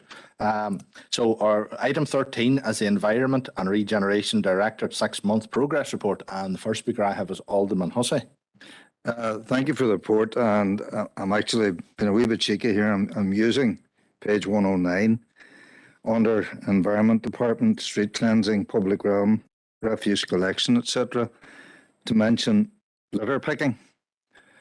And to ask, you know, how do we deal with litter picking? Is it scheduled on particular routes and then requested on others, or is it generally a schedule? The reason I would ask that is I've had complaints reference the Victoria Bridge to Castlederg line, and I suppose the Castlederg up to Drumquin line. I've had complaints about litter along those routes. And coming down this evening, I come down the Lisky Road, and it's absolutely disgraceful. I don't know if that's a road that we litter pick, but travelling down that road this afternoon, normally I come over the Cairn, but today I come down that road and I was absolutely disgusted to see the litter along that Lisky Road. Thank you. Yeah, Chair. In most instances, we have a schedule in place, but rural roads are somewhat different, just given the extent of them, and it's on an ads needs basis. And members will recall we had a dedicated crew to that because of the nature of the works. Lisky Road is particularly challenging because there's no footways and so on. But I can certainly pick up on that and any other ones. But they're on a schedule, but that schedule just may need tweaked. Chair, thank you. Thank you. And I do note there were different ones done litter picks, particularly around the Derg area, and you were grand on the rural roads, but again, the main roads were advised that it wasn't safe, and you really need the council staff to assist in that one. So it was the case. But thank you. I could mention the Gavita Road because you turn off it and off the Drumquin Road, isn't it? And it seems once you turn off, you dump, and that's not one that we litter pick. And I'm sure there are other roads exactly the same. Yeah. No, that is right. Right, members, that was item 13. I don't see anyone else wishing to come on item 13. That's grand. Item 14 was the building control applications. I don't see anyone wishing to speak on 14. Item 15 is building control fee income. Don't see anyone indicating on that one. Item 16 is Castlederg. Yeah, the Diamond. Councillor McHugh. Yeah, Chair, basically just to welcome the public consultation and the dates being issued. As the report rightly states, the Diamond Revitalisation Scheme represents a significant investment in Castlederg with the potential to transform the area. And £6 million we're talking about, and I know this is only part of that level up fund, this particular scheme. And I know kind of our bang for our buck is kind of dwindling by the day with the cost of construction prices going up and inflation going up. But whatever is delivered, it's essential that we get it right. And obviously, an important part of that is consulting with the local businesses and indeed the local community to ensure that their views are taken on board. The only other comment I would make is just it says there that local traders and the Diamond would be consulted by officers, individually. I would just ask that maybe that be spread out to every business within the town, because although they might not face in onto the Diamond, it does have an impact obviously on their business. So thank you, Chair. Yep, through you, Chair. Certainly happy to take that on board. And members, just for your information, when we were preparing, I suppose, some media to advise the public in terms of this particular consultation, we also engaged sort of, I suppose, across the whole Derg Active project to make sure that, we have got officers there who wish to actually engage with officers on other elements of the project as well at the same same time, although clearly we're trying to take forward this consultation for a specific reason at this design stage, but we recognise that there are other elements of the wider project that people who come to the consultation may well want to engage with, so we're organising that as well at the same time. Thank you, Karen. Alderman Hussey. Thank you. And like Councillor McHugh, this is hugely welcome. I think we're talking in this particular element in the region of around about $1 million, I think it is, on the town centre. But I do agree with Councillor McHugh. The consultation needs to include all businesses in and around, not just the immediacy of the Diamond area, but around that area, and it'll declare an interest as a business on the age of it. And I do welcome the meetings that we have had. I think yourself, Councillor McHugh, and myself, I found a particular meeting that we had at Derrick Valley Leisure Centre extremely useful, and we were able to feed into that with additional links that perhaps the consultants hadn't taken on board. Reference the Royal British Legion, TransLink, and I think it was yourself, Councillor McHugh, who brought on board the utility companies all involved in that. There, DFI, reference even street lighting, etc. So I hope this can progress apace once we've had the consultation. As Councillor McHugh has alluded to, their costs are going up. So the quicker we get it on the ground, we're going to get more for our buck. If we can have this on the ground ASAP. There is a time limit on it via the Levelling Up Fund, but if we can have it completed before that, it would be a tremendous boon to the community in Castledurg. Thank you, Chair. Thank you, Alderman Hussey. And again, to re-echo the comments made by Councillor McHugh and Alderman Hussey, they had the meeting last Monday, and going to call it Derrick Valley Care, but you know what I mean. And again, it's good to see the map there on the table, because when you're looking at it online, it's different to when you actually see the map on the table and what they're looking to do.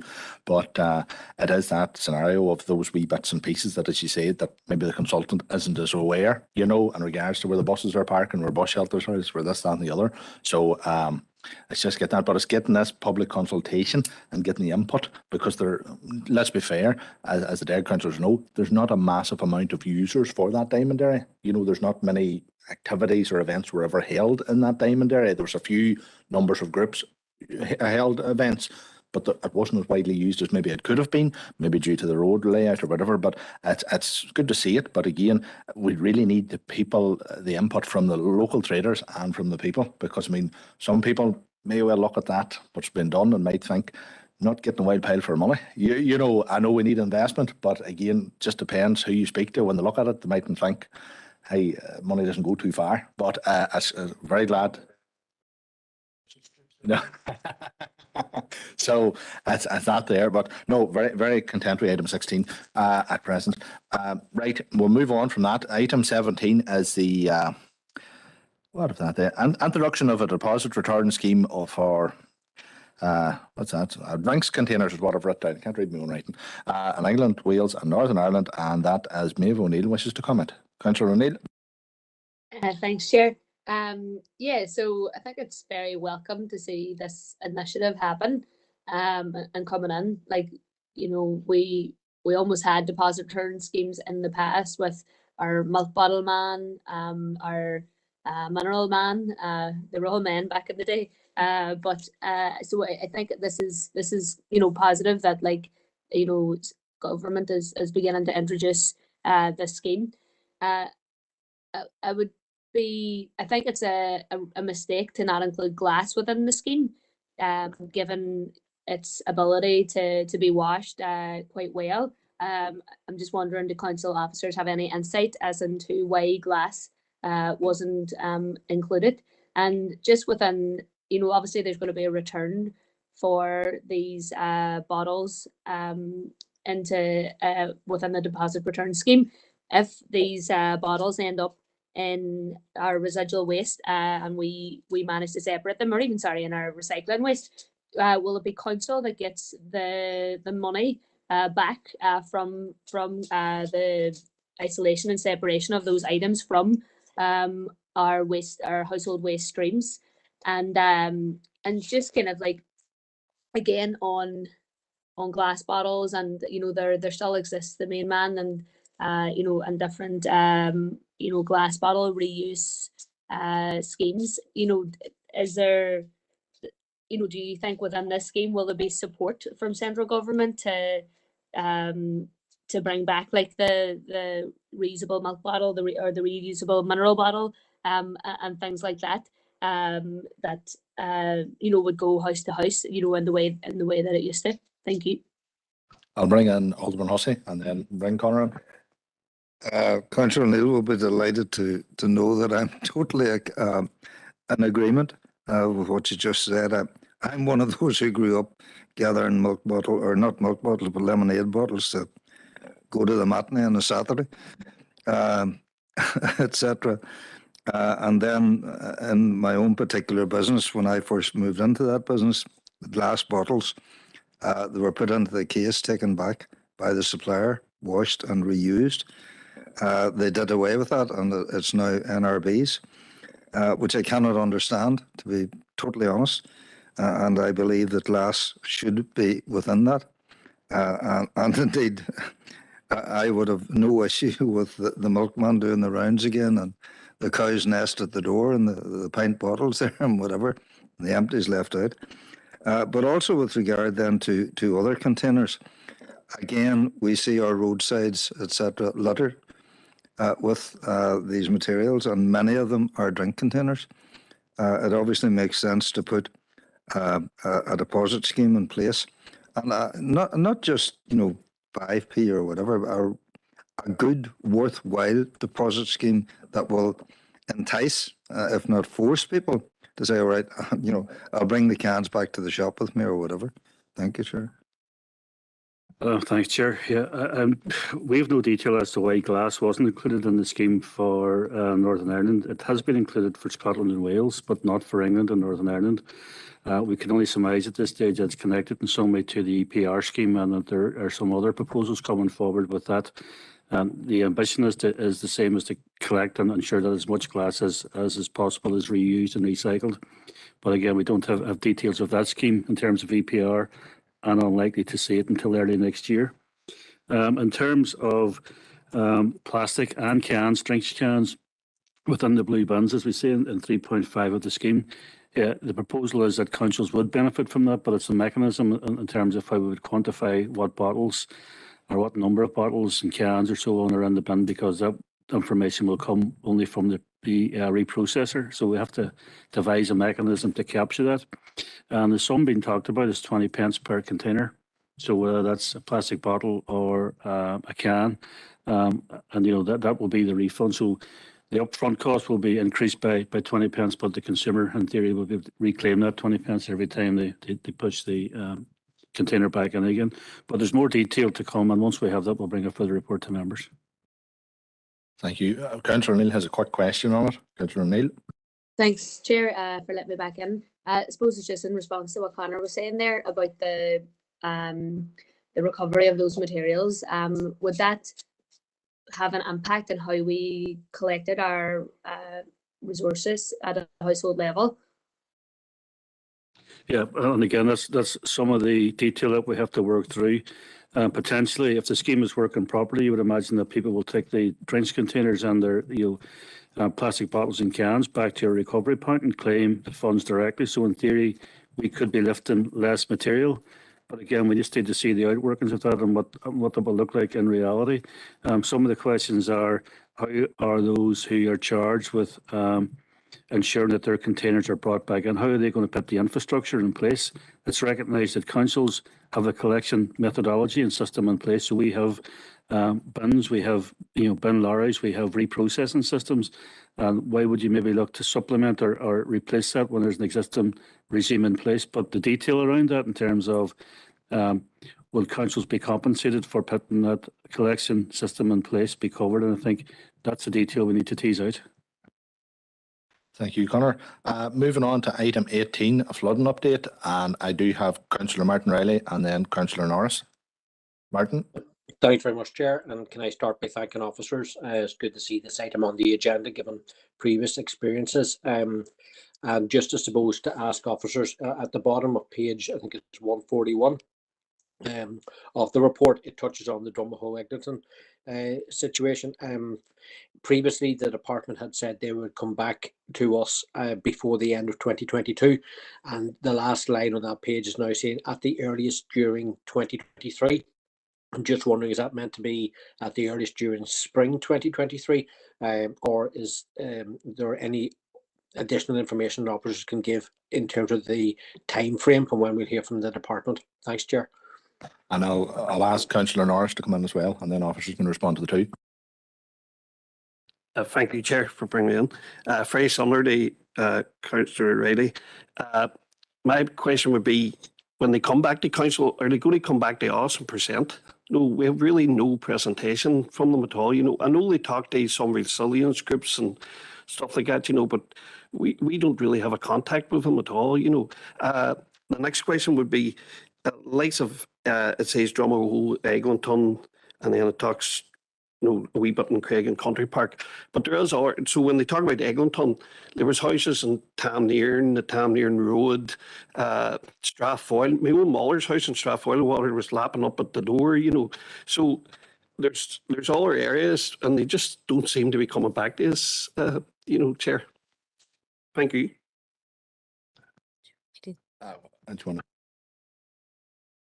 Sorry. Councillor Ferguson, Rachel. Thank you, Chair. And I know it was last minute coming on there on it, but I agree with Councillor Norris. And there, Strathfoyle did have a number of houses that were actually flooded at the last one, and I think that was more due to maintenance more than anything else. But Chair, not really a question, but just a point to raise to officers whenever they are in meetings with the likes of DFI and Rivers. I had a resident in Eglinton who was right beside the river who had raised with me an issue, and she'd been trying to get it sorted for the last 18 months, and it wasn't until I got involved in making questions. But there was a 50-year-old storm drain that was broken open on the outskirts of her property, which was causing her a lot of anxiety. And when I met with them on site there about 2 weeks ago, the Rivers NI Water started to turn around and said to me that they weren't even aware it was there.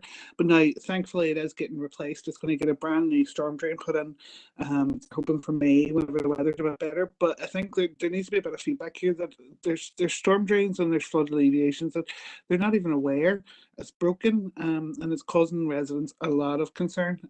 But it was just that, Chair, and the comment. And then there's an also aspect to know Councillor Helen McKinney's been working with the residents at Ivy Mead, and the possibility of there seems to be a way in which the human rights can look at the protocol and the protections of human rights with flooding.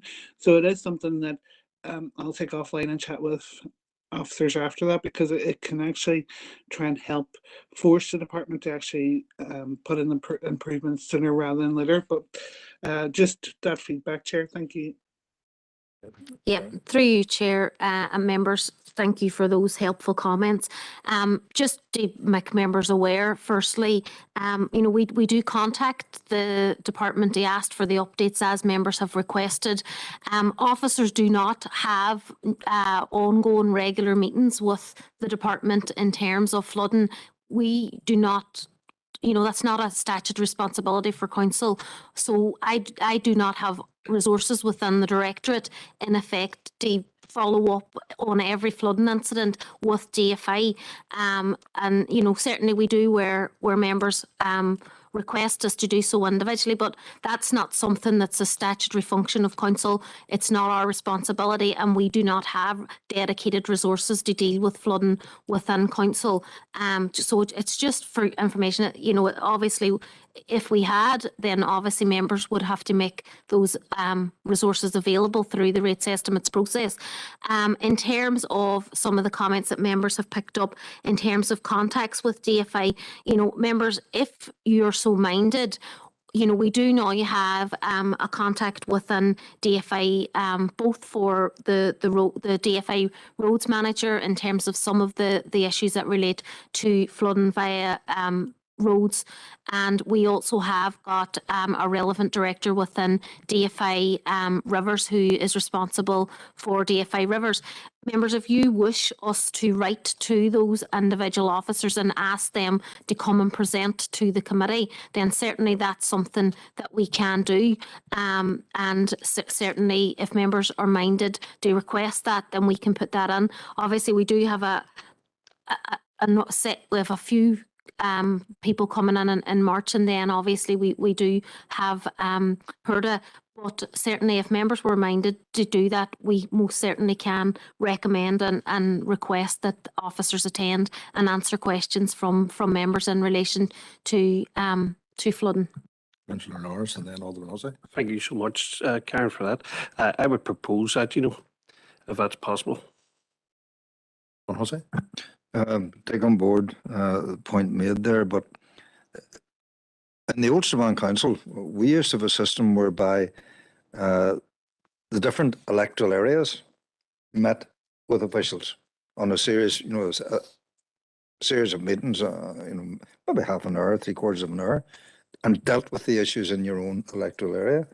And I found those very useful as opposed to having just a big meeting where everybody's at the same. So I wonder, would DFI be, or Rivers Agency, or whoever it is, be minded to reenact that across the district council area? Take a day, set aside an hour or whatever for each DAA, where representatives can go in and identify the specific issues in their own particular areas. Might be more useful than them coming along to either committee or to full council. Thank you, Chair. I'd be happy enough with that as well, that amendment.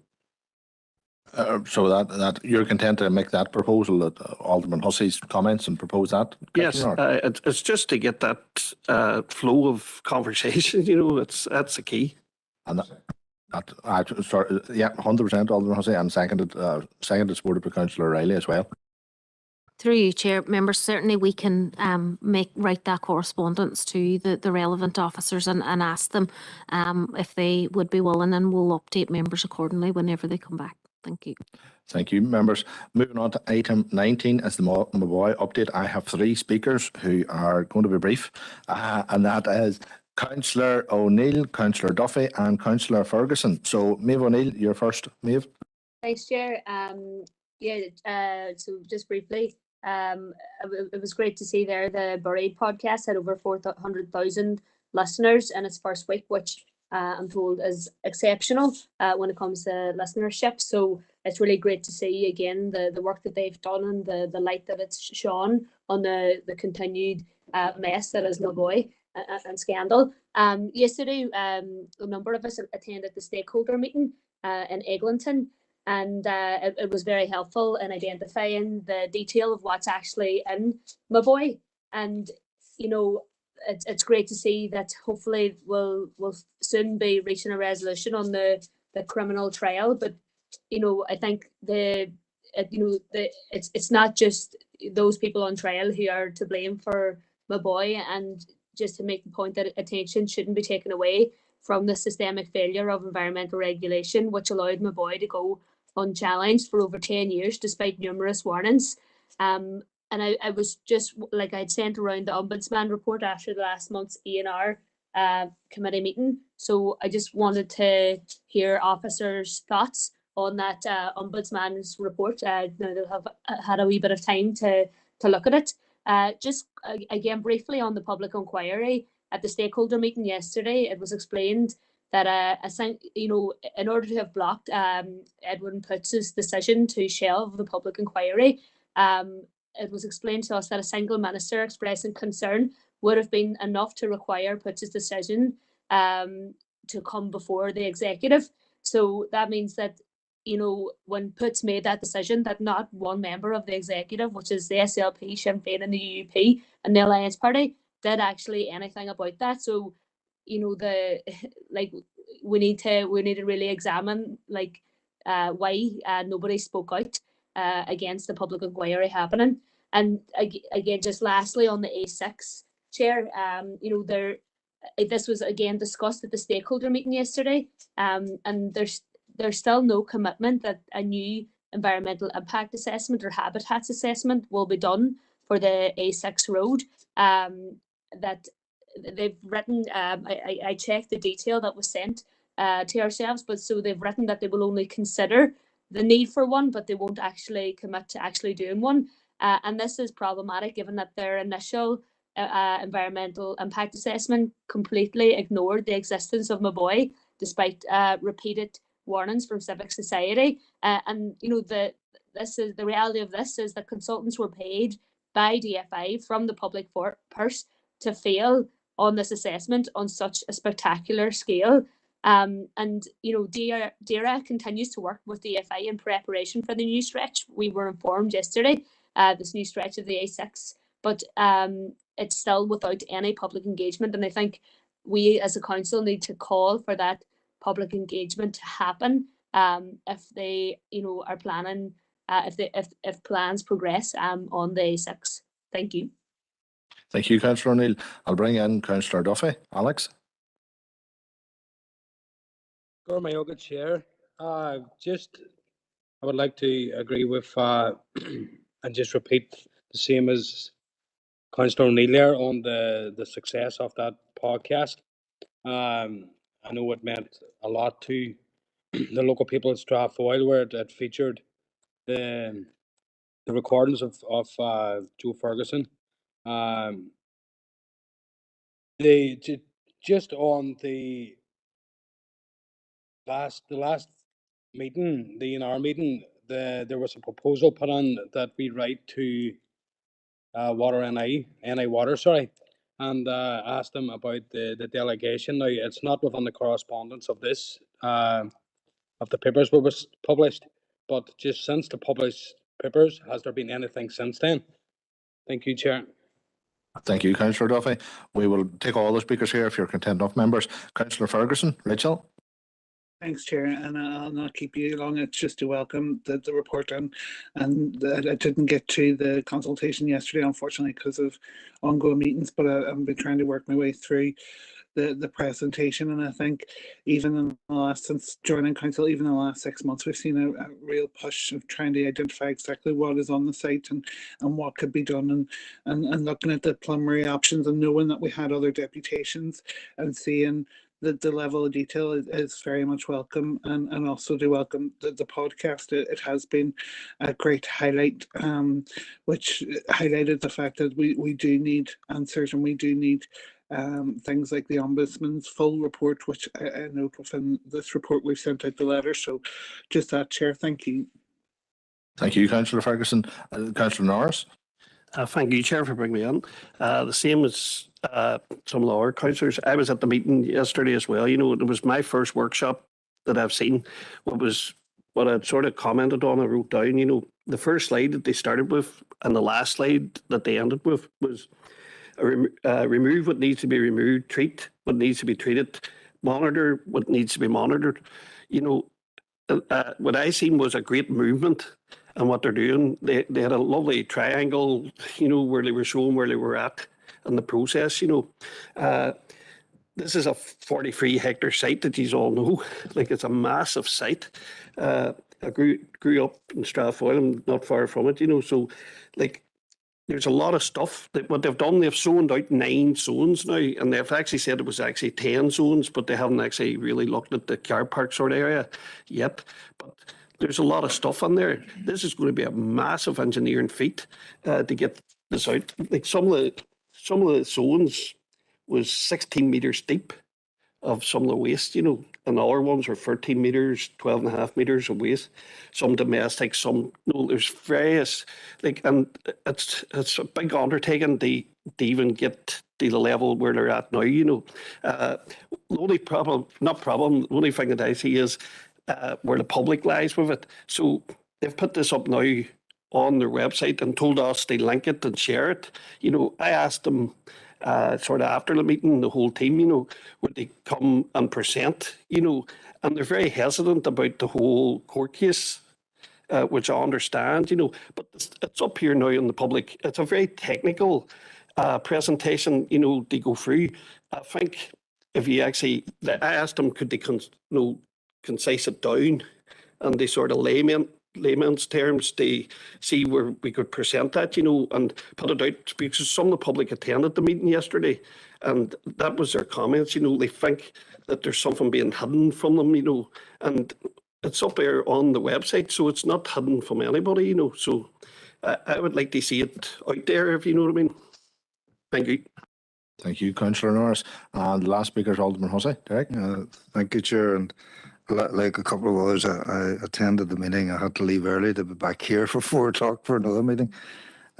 Connor did inform me that the Maharaboy went on to 5 o'clock, so it was long and drawn out. During my time there, I think I might have been the first to ask a question or seek clarification. That was before Maeve and Eamon, etc., come in. And that question, I wasn't satisfied with the answer. My query was, had they looked beyond the boundaries that they are working on at the moment, or taken any consideration that other waste could be in or around the particular site? As I say, I wasn't concerned about that, but when I did leave the meeting, I was followed by one of the departmental representatives and asked if I knew exactly where there might be investigative potential. Obviously, I'm not from the area, but what I did say to him was, well, it had been hinted to me that there may be. He did assure me that if folk could identify where they suspect it might be, that they would investigate. So to the local representatives of that area, that Strathfoyle area, if they know of anywhere, please let them know, because they have assured me that they will do a drill and check on areas beyond where they are at the moment. The second query that I had was with regard to the A6, and Maeve has related there to the environmental impact, etc., that might be needed. And again, I reminded folk of the debacle with regard to the A5, not alone with regard to the impact it's had on our Riverine project. We've already talked about the Riverine project, but just the whole issue of environmental impact, etc., and what that might, the implications of that, that it might have on the plans that the Environment Agency have with regard to the Maharaboy site. So there are questions hanging in the air there. I appreciate the work that is being done by the staff who were there, the workers who were there. They're definitely doing a tremendous amount of work. But I just wonder, will we reach the end of this? And as Councillor Norris has referred to there, the opening slide and the final slide remove what needs to be removed.